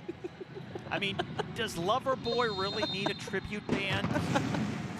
Apparently someone thinks that they do. I mean, I know The Kid Is Hot Tonight and Turn Me Loose were all-time classics, but I mean, I think the original members were good enough to just play them. And I don't know about the tribute that followed. No? I think a little overkill. Okay. Yeah. All right. Superfluous, I might say. So you didn't go? Couldn't get a ticket. Sold out. Well, then there's demand. Here's Sally Menti for the Reign. And as the second half commences, her pass is an errant one. Bedford now leading the transition, but the pass too far for Manaka. And Huerta able to run it down for the Reign. Now Seattle spent much of that first half in a low block defending, but every time they got the ball and tried to play in transition, more often than not, they were giving the ball away, conceding possession. Trying to shore that up here in the second half. A big 3 points on the line for both of these teams. And for Seattle, with a month left to go in the regular season, they may still get into the playoffs even if they don't win this game tonight. But psychologically, this is a team right now that really needs a big result. They've been shut out in 3 of their last 4, have only 1 win in their last 7. It just feels like they need a result. They need something that is in some way a signature moment to carry into this final month and give them some momentum, a rhythm, a flow to their game, and carry that confidence into the last 4 weeks of the year.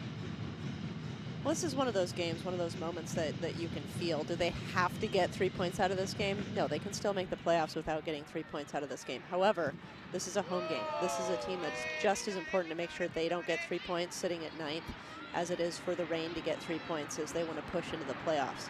These 3 points are very pivotal and they're very big. So when you see Laura Harvey going to halftime, and she just can't wait to get in and talk to her team and start talking tactics and how can we make this even better? How can we improve? How can we start generating more attack? She knows what's on the line. The team knows what's on the line. It's that next step of, okay, so how do we seize that moment? How do we step forward? How do we be a little bit more brave in the attack and take our chances? No shots on goal for the Reign in that first half. Seattle with only 2 goals in their last 5 games after they had scored 13 in their previous 5. How do you explain that? I don't know how to explain it, Steve.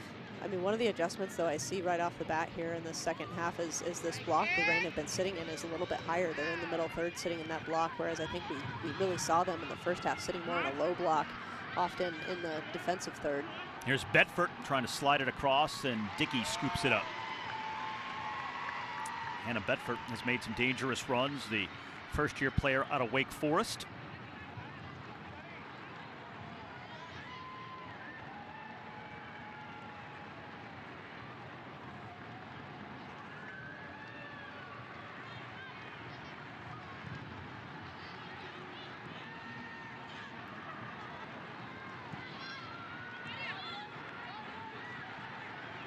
This is Huerta dribbling around defenders as she escapes the pressure. Now Mondesir. Menti finding Darlene. And now Maddie Darlene, this is where she's most dangerous, cutting it back, shooting and scoring! Maddie Darlene gives the Reign the lead here at Lumen Field.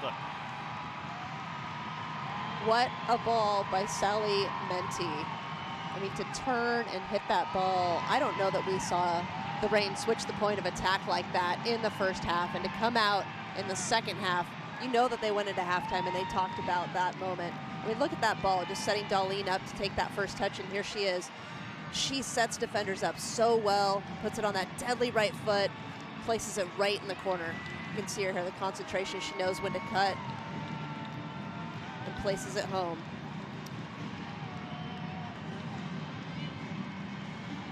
4th goal of the season for Maddie Dahlin.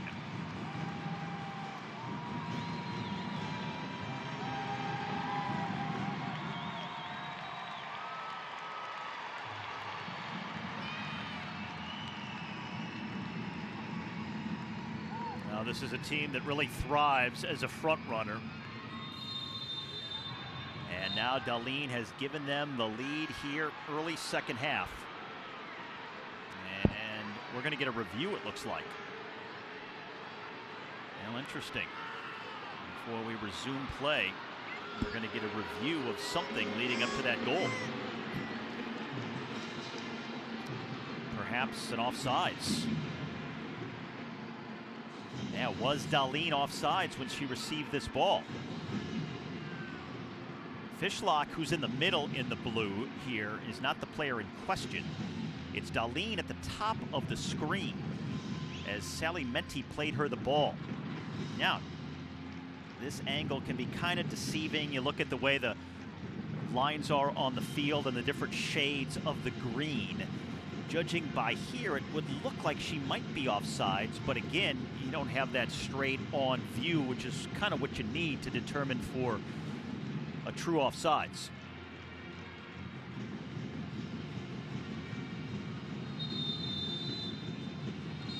Oh, it is called back. It's offsides. Laura Harvey incensed.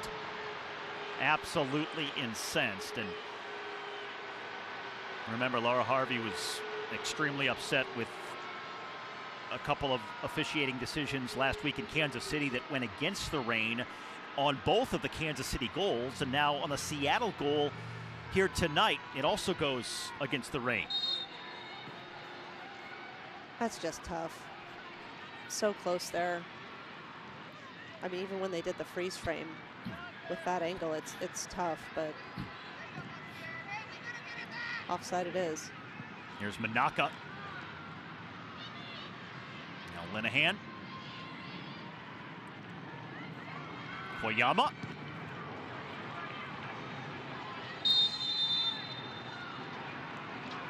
And the play was offsides on North Carolina. Just when it looked like the Reign finally had something to work with. Terrific build-up play, sensational finish by Dahlin. Now you got to recalibrate, because I don't think anybody on the Seattle side thought that there was any question about it offsides. And the Reign are now going to get a yellow card on the bench.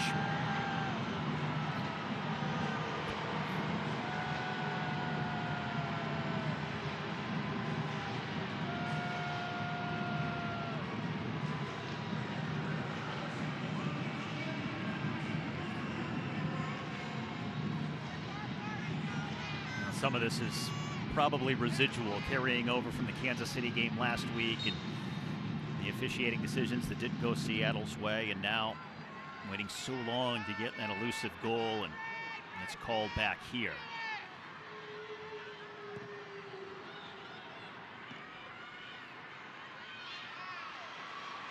Sofia Huerta trying to find Dahlin in space. Macy Bell does well to get over and knock it away. Macy Bell, a terrific defender, coming out of the University of North Carolina, Wichita native.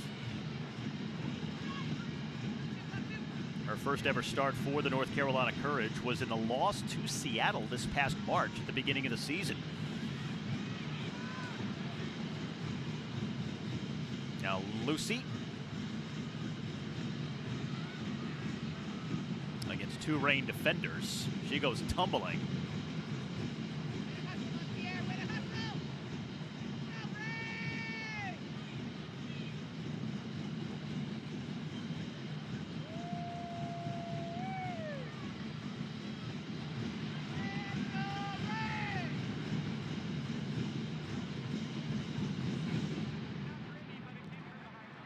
Mondesir with an errant touch. There's Manaka Matsukubo. Lucy trying to outrun Mondesir, who forces her to stop in her tracks. And it's going to be a foul on Coco. You can understand the frustration for Seattle. The goal is called back for a controversial offsides. Going back to the first half, they also didn't get that penalty called when Maddie Curry was taken down in the box. So 2 calls not going the way of Seattle, and 2 potentially decisive ones here, and he remains scoreless at Lumen Field. It's hard to, you have to really recalibrate after a goal like that is taken back, because you've gone through the celebration, you've got the emotion, you're up 1-0, I mean, it goes up on the board. All of those things transpire, and then the referee goes over and checks the monitor, and at that point, you have to almost go back to a baseline, and that mental shift is very difficult to do.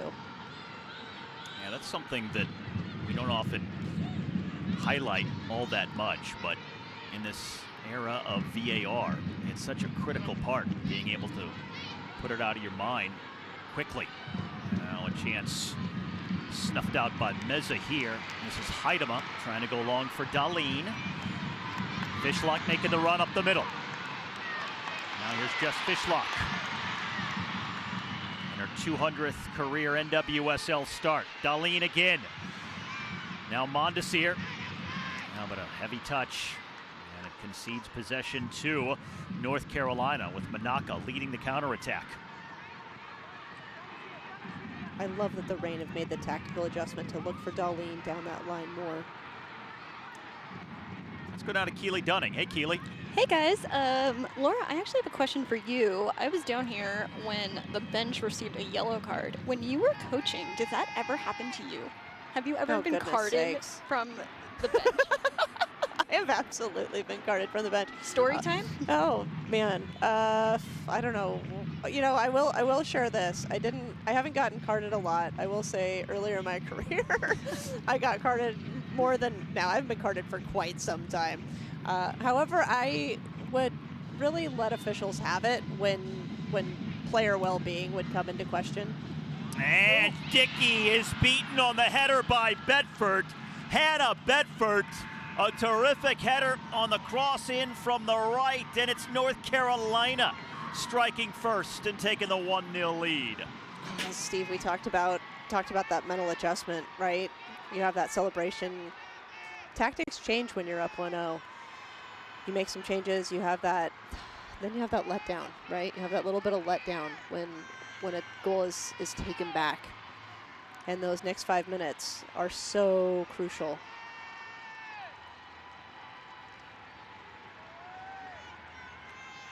Great ball in, great placement. I mean, you can't beat that diving header. I mean, that ball is just where it needs to be. Phoebe McLaren just a step behind there, and that's just a sensational effort by Bedford. First goal of the season for Hannah Bedford. In her first year with the North Carolina Courage, after playing in both Portland and Utah. And Hannah Bedford gives the Courage that elusive goal. And what was their 6th shot of the match. That's tough. I mean, you can of course say that McLaren got beat, but the way that Bedford got to that ball and the angle that she placed it in the goal is almost impossible to defend. You really have to give Bedford some credit there. Well, Seattle has not won this year when their opponent has scored first. So if they're going to get all 3 points, they're going to have to do something they have not done all year. Come from behind.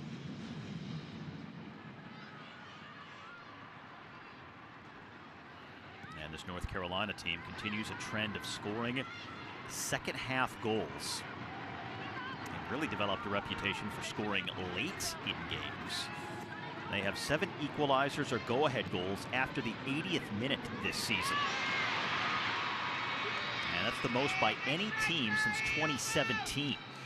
In their most recent game, the win at Orlando last Friday, Koyama scored in the 89th minute, her first ever NWSL goal to give them a 1-0 win.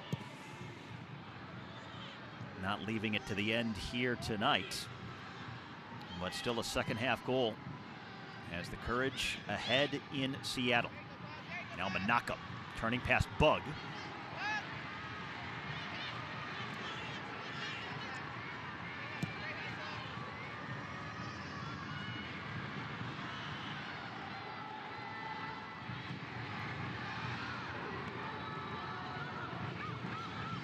This is really going to test the resolve of the Seattle Reign. Given the recent run of results, the goal that was disallowed now falling behind. Here's Coco Mondesir. Shot partially deflected, and it's going to be Macy Bell chipping it away.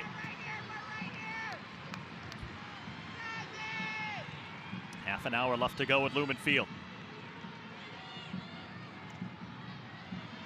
If this result holds, North Carolina will move ahead of Seattle in the standings.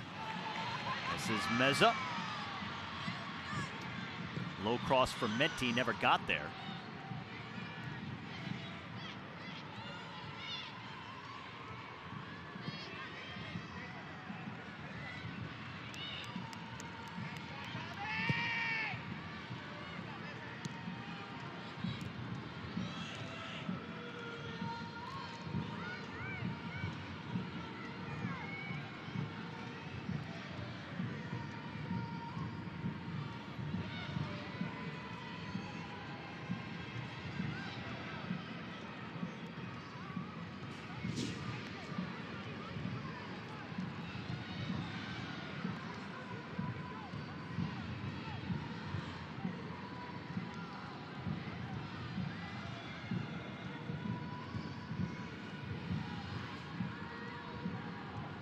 Heidema trying to receive it, settle it, when it goes out for a North Carolina throw. Now again, if North Carolina is able to hang on to this lead and win this game, they move up into 7th place, the Reign down into 8th, and really flirting with the bubble to make the playoffs.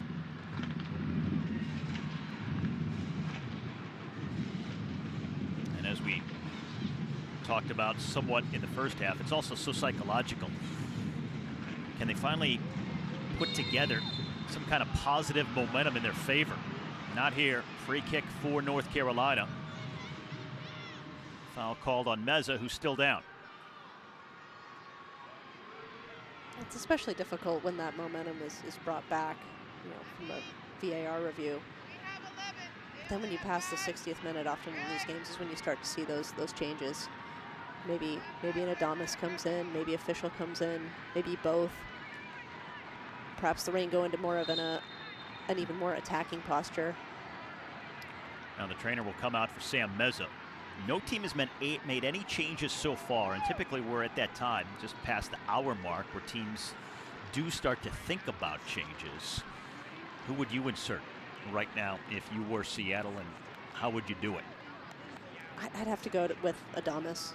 Leading scorer, currently not in the game, comes in fresh legs, she's going to be motivated. Maybe she can get one in transition. The looks from the Reign, they've been looking to play behind a little bit more successfully at times. I think with Adamas, you can get a little boost there. Emery Adamas leading the Seattle team in goals with 6 so far this season. Tied for the most goals in a single season by a teenager. Jess Fishlock, the veteran, on the opposite end of the age spectrum, sitting in 2nd place for the Reign with 5 goals. And she also tied Megan Rapinoe last week for the most goal contributions in Reign history, with her goal in the Louisville win that came here at Lumen Field the last time the Reign played a home match. Meza back to her feet.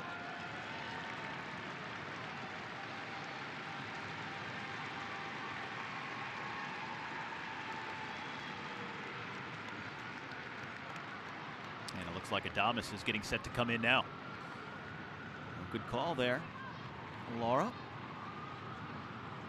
Need a goal, go with your leading scorer. Not hard, right? Seems to be pretty I think it's a good straightforward. call.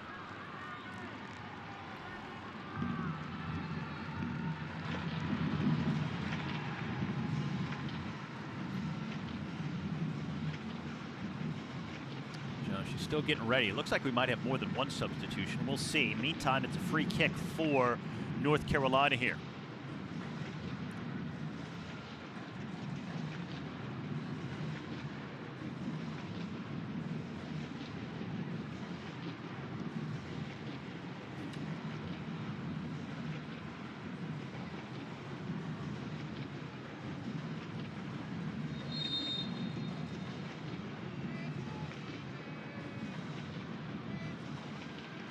Launched in, headed backwards. Lucy is beaten to it by McLaren.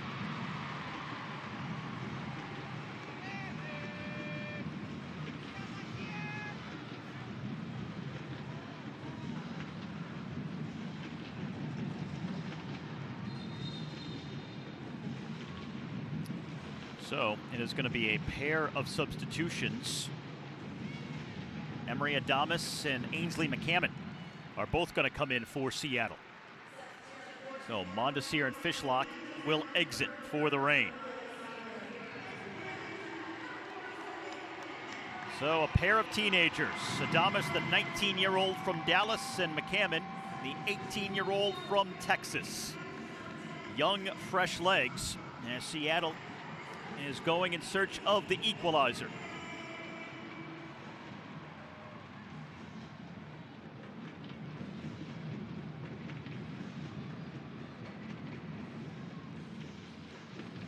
Maddie Curry moving high up on the right-hand side as well.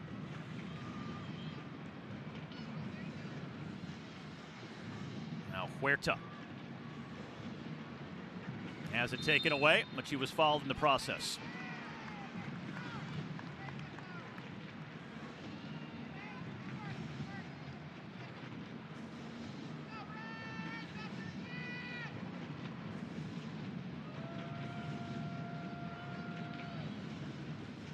Is McCammon for Meza. Not too much on that pass, though, for Maddie Darlene.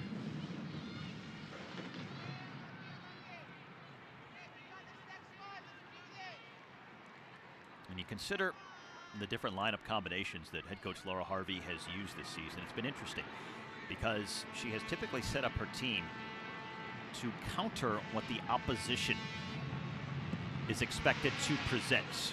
It's been more about the opposition than it has been about Seattle trying to impose some kind of strategy on their opponents.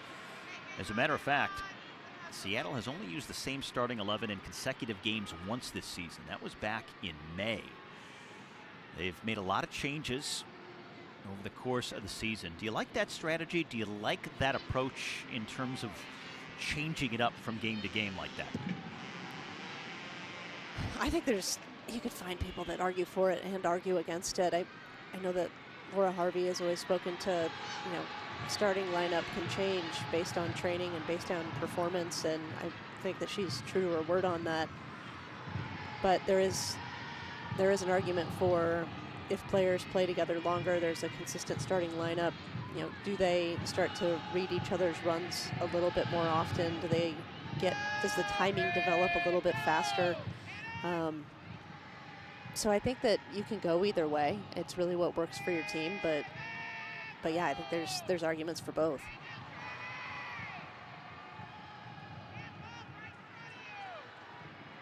Ainsley McCammon.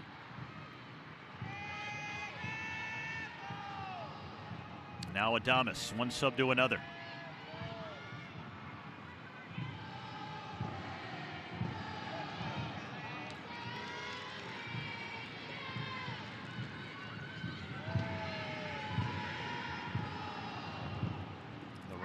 Shut out 5 times this season. North Carolina with 5 clean sheets. Right now the Courage leading 1-0 here with just about 20 minutes left to go.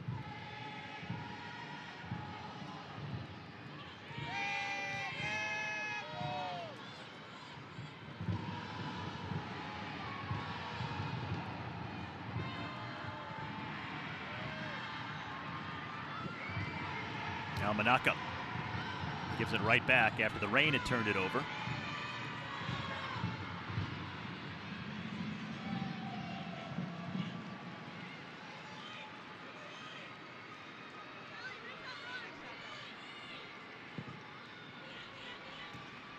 Now Macy Bell intercepts that pass intended for Heidema, but it will be a Seattle throw-in. The Rain enjoying a better spell of possession in the North Carolina end than what we saw in the first half of play. Spending more time on the ball, but Curry is run off it by Tyler Lucy. There's been a quickness about the Courage tonight that the Rain haven't always matched. Adamas here for McCammon, trying to give it back to Emery Adamas. Seattle will have a throw-in.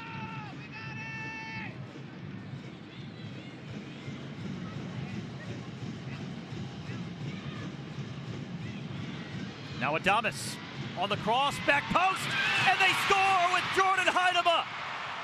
The equalizer comes in the 71st minute.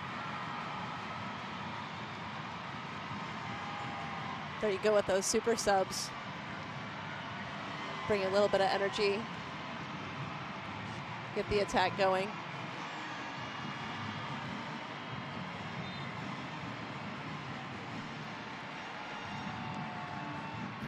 Off the throw-in, a brilliant turn by McCannon.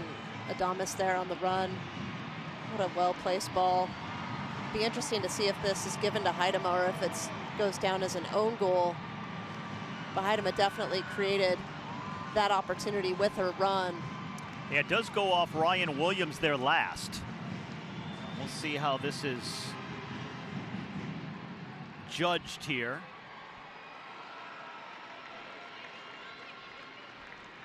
Ryan Williams, who's had a very good game, the Denver native. Either way, it's a goal for Seattle. They're level at 1. First shot on target for the Rain here tonight. Meantime, Manaka Matsukubo, the leading goal scorer for North Carolina, shaken up. She'll be helped to the sideline here. Keeley. Hey guys, Sally Menti actually right now is getting a lot of instructions from the bench. I'm wondering, Laura and Steve, what do you think they're instructing her to do, Sally Menti? She just had a massive meeting with the coaches. Sally Menti's an interesting one to meet with. I mean, she's been sitting in that 2 block, the 2 6s for most of the game, and obviously the Rain made an adjustment here to be a little bit more attack-oriented with the addition of Adamas and McCannon going in. I would say that it's an adjustment probably of how they want to block defensively and then attack out of it so that they're not giving anything up but maintaining the attack. Well, the goal scorer for North Carolina is going to come out, Hannah Bedford, and Aline Gomes, the second-year player out of Brazil, just 20 years of age, is going to come on.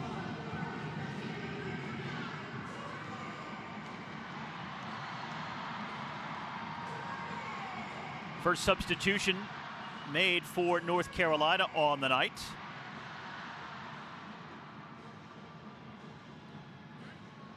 So Heidema has been awarded the goal, her 4th of the season.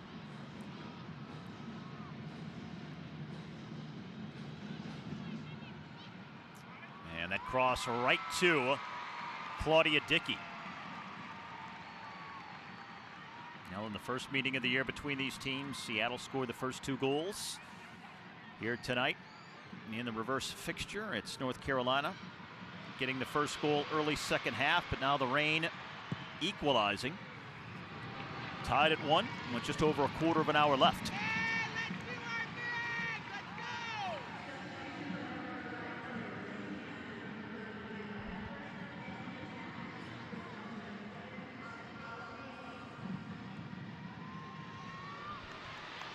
Now Sally Menti. Maddie Dahlin. Across for Heidema.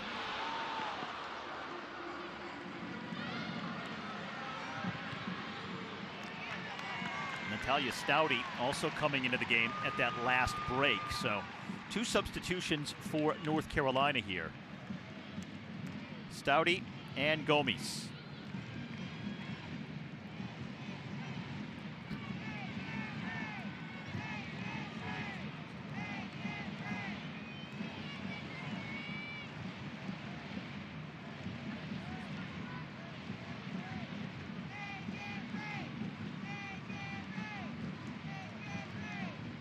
Adames on the corner for Seattle.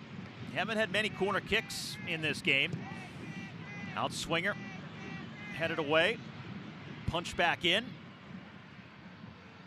McLaren couldn't get a lot on that header. Macy Bell trying to shield it. Bug shreds her. Yeah, good physical play by the Reign to keep it in the final third here. Bug with 2 defenders against her, and it's controlled by Marissa Jordan. Marissa Jordan just made her NWSL debut earlier this month.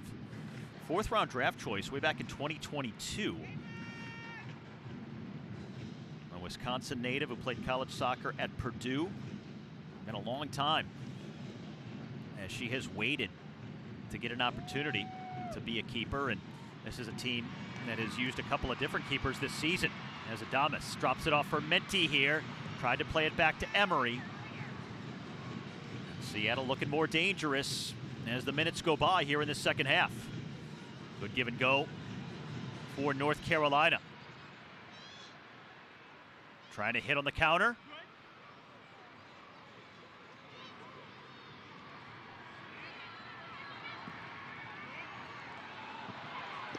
And Dickey makes the stop.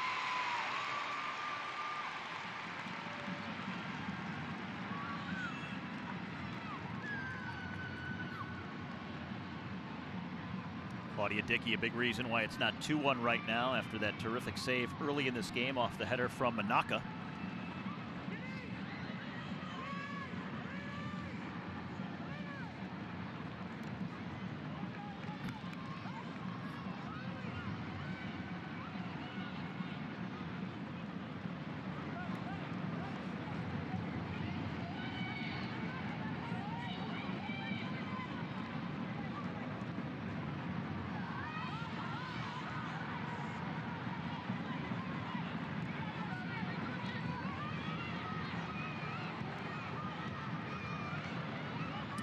Too far, out of the reach of Koyama.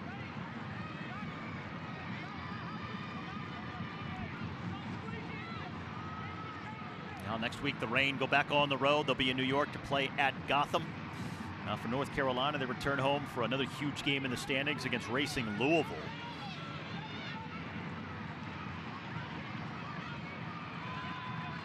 Chop forward by Ainsley McCammon, and a throw in here for the Courage.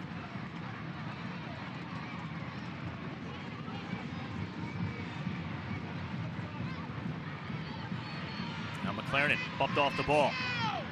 Meza gets to it first for Maddie Darlene.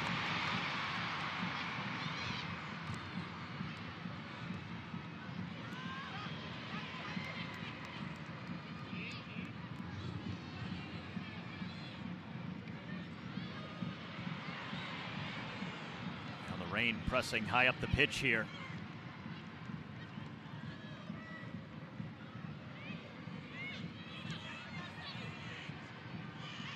Now they've changed the scoring on the Seattle goal. It's not Jordan Heidema. It's going to be ruled an own goal on Ryan Williams. So an own goal is the tying goal here at Lumen Field. Haley Kurtz changing the point of attack. Lovely little flick.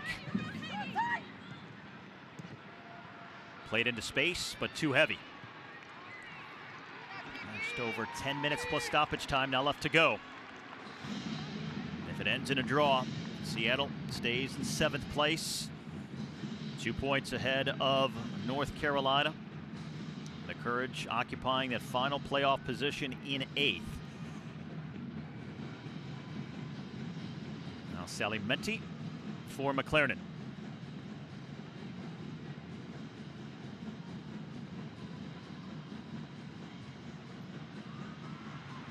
Menti for Darlene. Maddie Darlene cutting it to her right foot, and she scores the go-ahead goal! And this one's gonna count.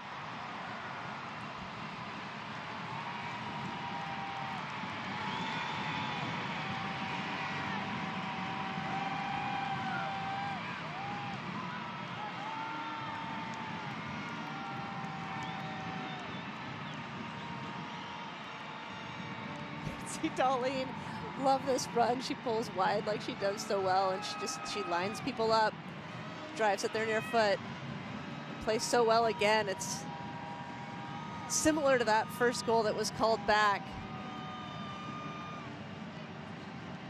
Now maybe one that Marissa Jordan would think that she should have stopped, went right under her left hand, but went right through the legs of Macy Bell. So don't know exactly what the keeper saw. Maybe didn't pick it up until the last moment. And look at what it means to Laura Harvey. So Darlene, who had a goal disallowed for offsides earlier in this half, she's now down, and they're working on the back of her right leg here. But this one will stand, and Seattle has come from behind to take a 2-1 lead inside the final 10 minutes. Yeah, she was certainly not offside on that one. So glad that she got another opportunity to do that. First one was taken back. It was just so unfortunate. Just called slightly offside off of VAR after the celebration, after all the momentum, after the adjustments. And then Laura Harvey in the rain, putting Adamas in, putting McCammon in, putting her back in the 6 next to Meza and pressing forward. We said earlier that once that goal was disallowed, and then a few minutes later, North Carolina scored the go-ahead goal to lead 1-0. Considering everything leading up to that over the last few weeks until that North Carolina goal, that this was going to be a significant moment for the Reign here this season. It was going to test their resolve, their grit. Could they dig in? Could they find a way back after what could have been a demoralizing result? But now they have fought back and lead for the first time tonight. 4th goal of the year for Maddie Darlene. So they made those substitutions. They made the adjustments to become a little bit more attack-oriented, and they get the opportunities. They get these 2 goals. They take the lead. So now, do they sit in a little bit more? Do they continue to attack with the same tenacity that they've had for the last 15 minutes? Now, you might remember it wasn't too long ago right here at Lumen Field that they took a commanding lead over Chicago and then kind of sat back, took their foot off the gas, and allowed the Stars to come back and score 3 unanswered goals to pick up a draw. Now, Crnogorcevic is going to come on for Seattle, replacing Maddie Darlene. Anna Maria Crnogorcevic is Swiss international, the 34-year-old in her 2nd year with Seattle. Replaces the goal scorer Maddie Darlene. She looks exhausted. Now here's Adamas. Ahead for Heidema.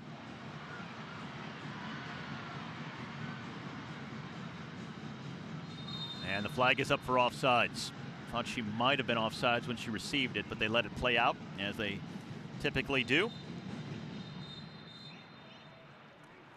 So now 3 subs used by Seattle here in the 2nd half. First it was Ainsley McCammon and Emery Adamas. Now Anna Maria Crnogorcevic.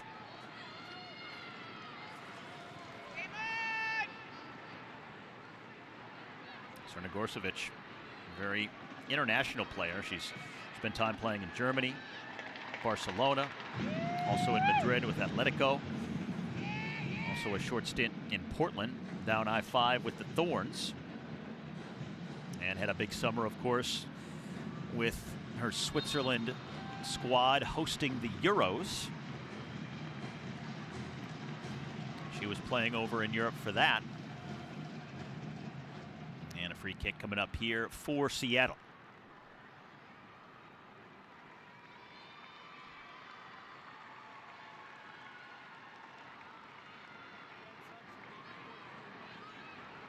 So with this being the final game of the NWSL weekend, we know that whatever happens here, what it does to the standings, will hold until next weekend's game. So if this game should end in a 2-1 Seattle win, it'll vault the Reign all the way up into the top 4.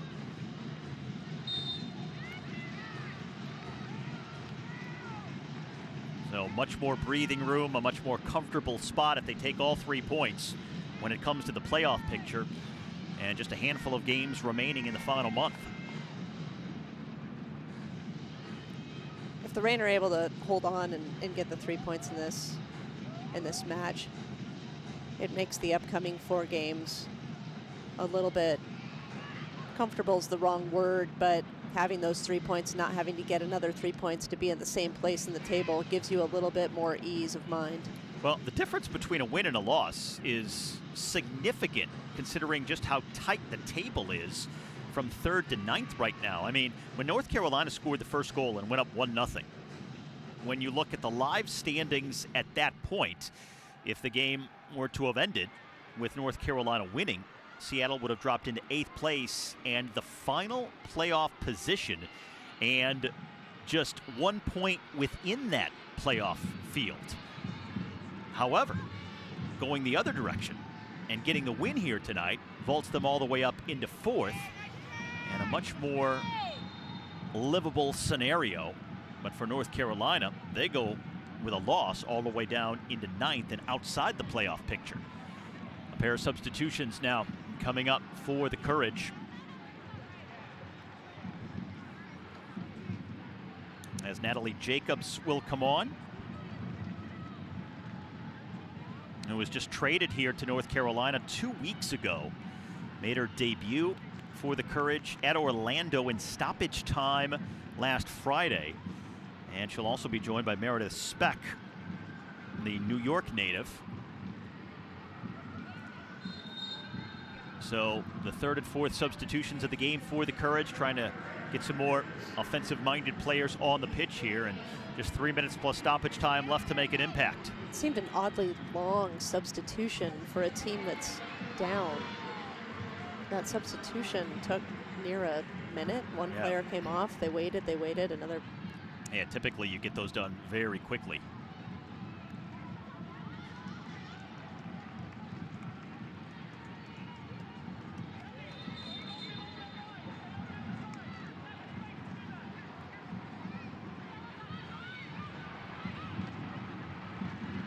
Now the Reign trying to do something they have not done all season long. Win a game when their opponent has scored first. They conceded the first goal to Hannah Bedford, but have scored 2 unanswered. An own goal, and then a tally through Maddie Darlene. McCammon intercepts that pass. 2 minutes left to go. Seattle looking for their 9th win of the season, their 5th here at home in this 20th all-time meeting with North Carolina.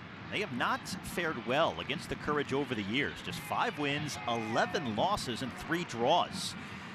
It's one of the worst records they have against any team in the NWSL.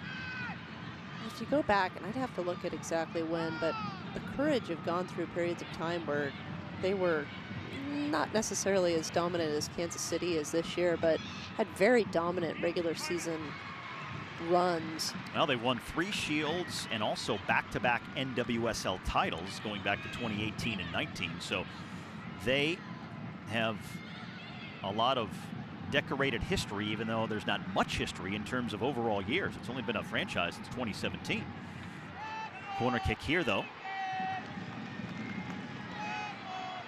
Final minute of regulation. Flipped in. And Meza clears it out to midfield. This North Carolina squad started as the Western New York Flash before moving to North Carolina. In 2018, they became the first NWSL team to win the Shield and the championship in the same season. Also won the inaugural Women's Champions Cup. So A very decorated team for one that hasn't been around all that long. Substitution for Seattle here. And Lauren Barnes is going to come on.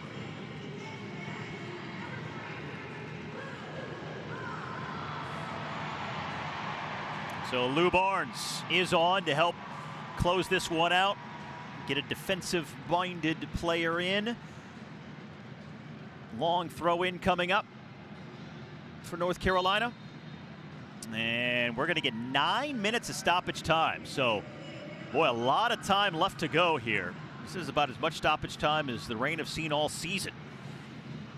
This is Macy Bell stepping forward for the Courage. Gets it out wide to Speck. Deflected cross, and Crnogorcevic, taking no chances, will give up the corner as she heads it out.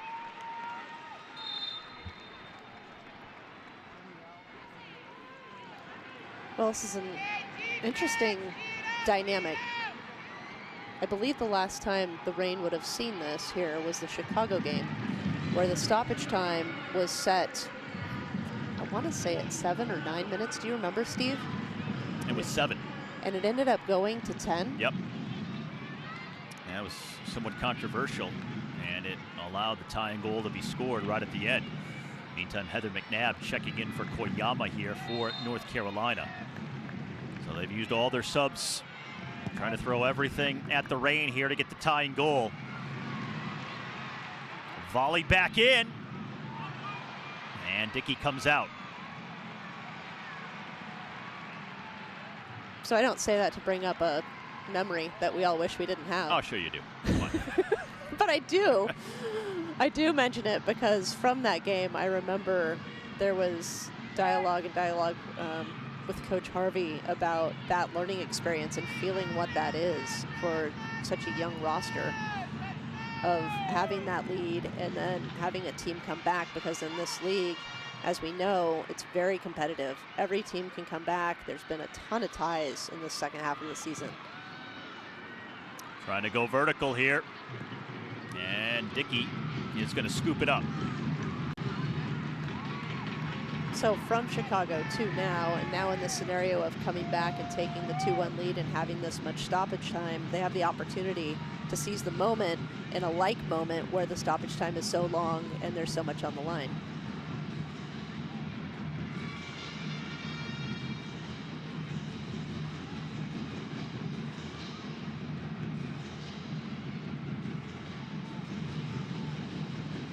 Close it out. Oh, it would be huge psychologically as well as in the standings to come from behind like this and then to see out such a long stoppage time period, trying to defensively solidify here and finish this off. It could be a huge springboard towards bigger and better things in the final month of the regular season and give them the kind of momentum and platform they're looking for going down the stretch here. They've been searching for something to be that pivot point here late in the season to kind of jumpstart them down this final series of games, and this could certainly provide that opportunity.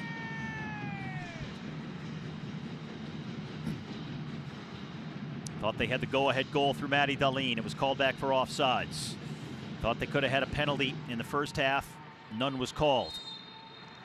Gave up the first goal to North Carolina. But since then, they've come back with 2, and they lead by 1 here in stoppage time at Lumen Field. Flicked on, but intercepted by Bug.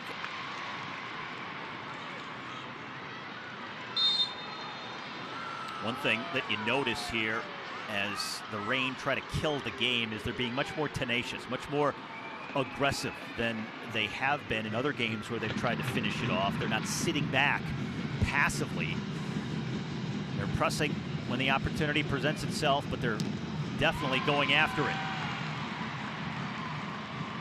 An offensive-minded defensive approach.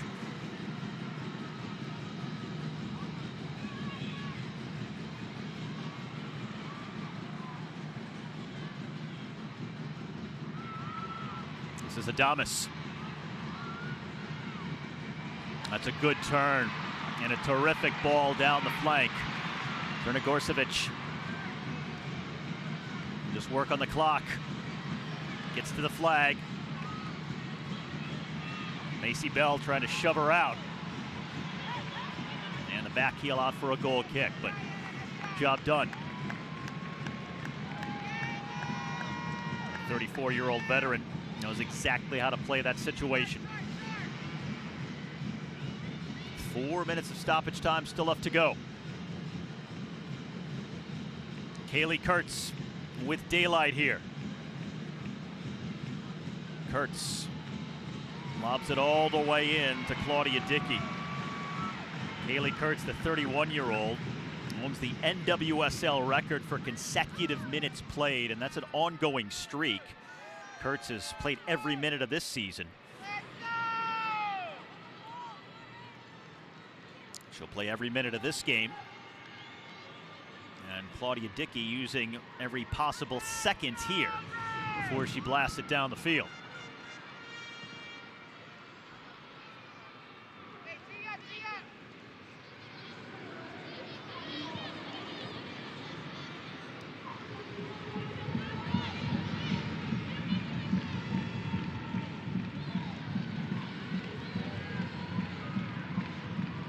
Now from the end line. Crossed all the way over the top and out of play for a goal kick. North Carolina trying to play those long balls over the top. Get direct, get downfield quickly. If they can't find an equalizer here, the Courage will drop outside of the playoff field, one spot below the cut line. Only one spot below, but into 9th place.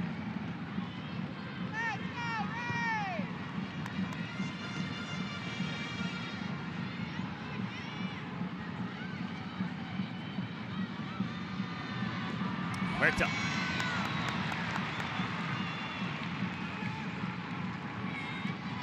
There's balls like that with Huerta clearing that out of bounds just to eat some of the clock and to take up some of the ground, get the ball upfield. We didn't see nearly enough of those balls in that Chicago game. Now McLaren going down.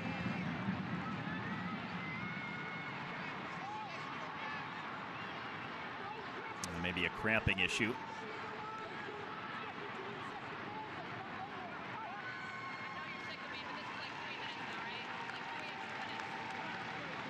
Tripped over Speck in the process, but she's back up.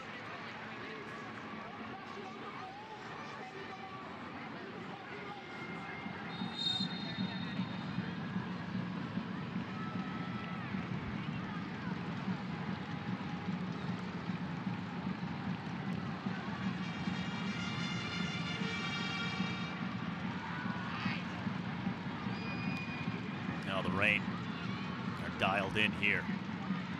This is a team that's fully engaged, not switching off at any moment.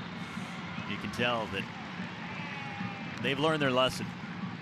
No matter what happens, they are going to be fully focused here and trying to finish this game off. We are inside the final minute of the originally allotted 9 minutes. We'll see if we go any past that. Seattle is going to milk every second here before this free kick. The Reign are doing an outstanding job of clock management right now. Another interesting dynamic of it is often the referees will, the center will come and urge them to be a little bit quicker or go to a goalkeeper when maybe we're getting it now.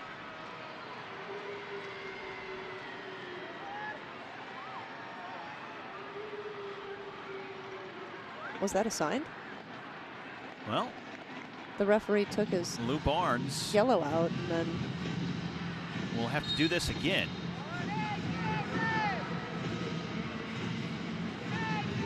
So a yellow on Barnes here for that. She played the ball before the officials were ready, so she gets a yellow card. Now we're past the originally determined amount of stoppage time, so it could be over any second now. Probably get another minute or so based on what's just transpired here between McLaren going down and the situation with Barnes taking the early free kick. And a free throw in for North Carolina.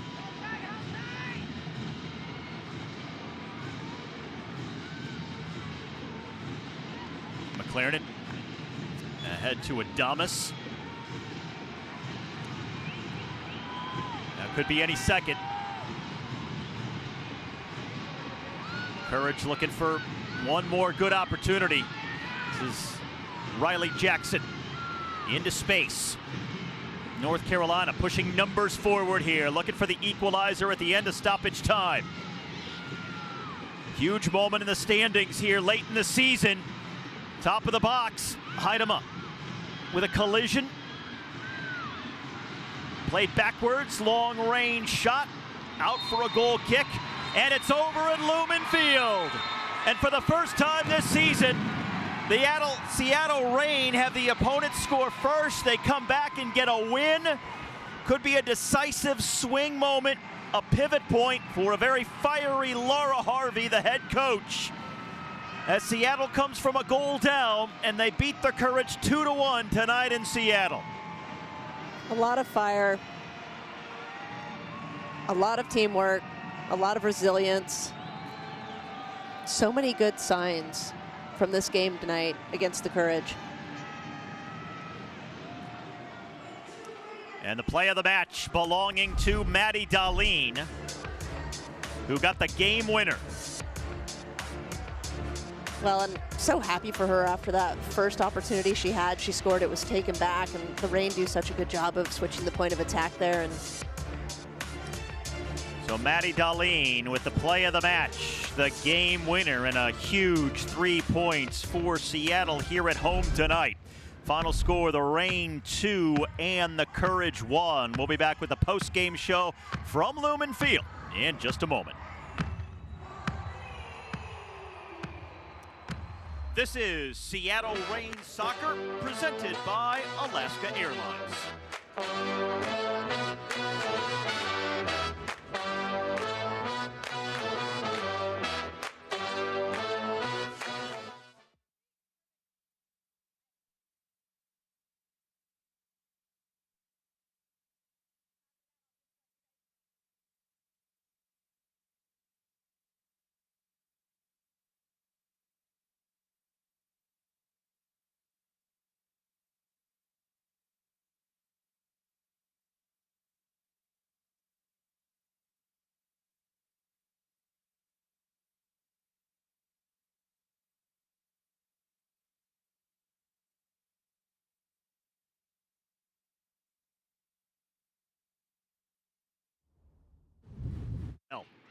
Will get the pass back. Now for Williams, who crosses it back post. The header is off the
A gritty come-from-behind win for the Reign over the Courage tonight here in Seattle, as they get two unanswered in the second half, and Seattle beats North Carolina by a 2-1 score. Once again, Steve Schlanger, Laura Schott here at Lumen Field, and it's a 2-1 win for Seattle. A very significant moment here late in the season, and now with more, let's send you down to the field, and here's Keely.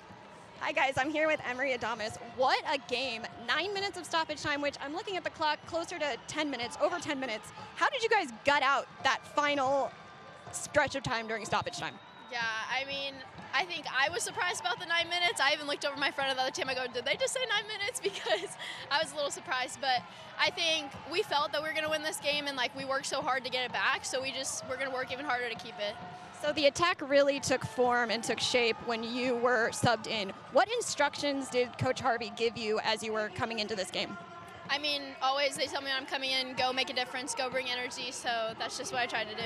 All right, 4th place down the stretch. This game was massive. 3 points made all the difference. Where is your team's head at as you guys finish up this regular season? I think we see how one game can make such a big difference as we just went into 4th. So making sure we fight every single game for the points. You know, we have some big games to come up, but we can win them. So we're just going to push. All right, final question. Jess Fishlock making her 200th start in NWSL history. That's amazing. What difference does it make having veterans like Jess Fishlock, Lou Barnes, et cetera, on this team as you guys are heading into the playoffs? That experience has to be invaluable. Yeah, I think it just brings a lot of calmness, and a lot of us have never been here before, so we've never been in this situation, and we're all excited and ready to work, but you need a sense of calmness and maturity when it comes to the situation. So congratulations on the win. Really, really huge. 4th place. We're all going to be tuned in as you guys head to the playoffs. So excited. Thank you so much. All right, Keely, Emery, thank you very much. And it feels like it's been a long time since the Reign have won a game like this. Well, it's just a resounding victory. I mean, it had it all, too. You go into that second half, and you could tell Coach Harvey was fired up, and I would be fired up, too, going in. And you can play better. And the adjustments made and the formation changes and the goals scored. I mean, that half really had it all, and the Reign came out on top. All right, more on the post-game show as we continue from here at Lumen Field. Again, an own goal got them tied. Maddie Darlene put them ahead, and that is where they stayed. Seattle over North Carolina here tonight in Seattle.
This is Seattle Reign Soccer, presented by Alaska Airlines.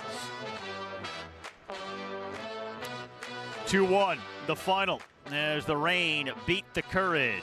And the player of the match, not a big surprise, Maddie Dahlin, who had one goal called back for offsides, but this was a game where she would not be denied, as she would eventually get the game-winning goal. But first, this is the goal that was originally called back. Yeah, called back. I mean, right when Menti played the ball, and it was such a great switch, and Menti played the perfect ball, and that's just how Dahlin wants it. She wants to get out into space. She's so quick. She's so quick on the turn. She does a great job to create that opportunity. Unfortunately called back, but she gets a second chance. And again, a similar play, not the same, not quite as long of a ball and entry pass in, but she's able to cut it back to her right, create that space. Ball travels through two North Carolina players and under the goalkeeper, Maddie Dahlin. So Dahlin with her fourth tally of the season, the Reign up into fourth place. 2-1 is the final tonight at Lumen Field.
What a difference a win makes, as Seattle moves all the way up into the top four in the standings right now, as they finally cracked that barrier. They had been hovering right around 6th or 7th place the last couple of months, but a big 3 points here tonight, and now 4th place with 4 weeks to go. When you see what a difference it makes, I mean, sitting in 7th, and then with the 3 points, they jump to 4th. North Carolina still sitting at 9th, so not safe and sound in the playoff picture yet, but definitely a step in the right direction. And only 1 point behind Gotham for 3rd, and guess what? That's where they play next week in New York against Gotham FC. All right, save of the match coming up next here, and it came very early in this game, and it was a terrific reactionary save by Claudia Dickey. I love this build by North Carolina and this nice little through ball. Now we get to see it in real time, the save. You see how quick it is. She gets her hands up. Keeps showing it in slow motion. And what's funny about slow motion is I don't think it gives Dickey enough credit for what she did. Just an outstanding save. And then McLaren and Curry to smother it and make sure it's cleared out of danger.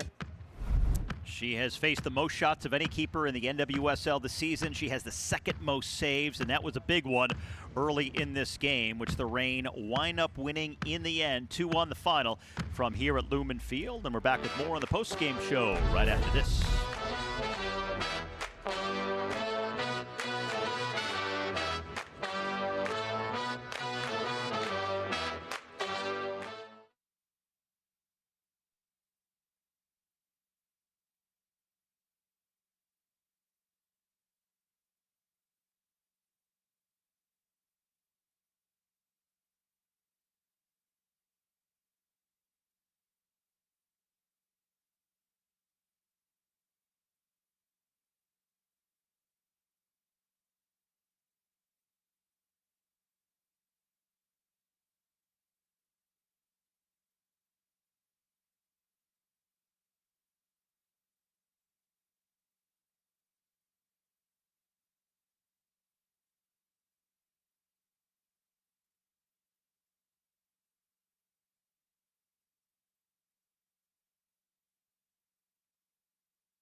This is Seattle Reign Soccer, presented by Alaska Airlines. Down to this final run of games here in the regular season for Seattle. Well, you see Gotham there. I mean, and Gotham's going to have a short week. They have a CONCACAF game against Washington Spirit prior to that game. So they're going to be on a short week when they face the Reign this weekend. I like that matchup. And then with Bay, you've got Utah. Utah's been on a bit of a streak. But I like this lineup of matches for the Reign. All right, so that closes things out from here at Lumen Field. What a night for Seattle. Falling behind by 1, and for the first time this season, when an opponent has scored first, they come back to get the victory. First it was an own goal, then it was Maddie Dahlin with her 4th of the season. A gritty, resilient performance, maybe the most resolve they've showed all season. And what a turning point and perhaps a springboard towards the rest of the season this could be for the Seattle Reign. And now for Keely Dunning and Laura Schott, I'm Steve Schlanger. Thanks for joining us, everyone. Big win for the Reign as they beat the Courage 2-1 tonight from Lumen Field as we say goodnight from downtown Seattle.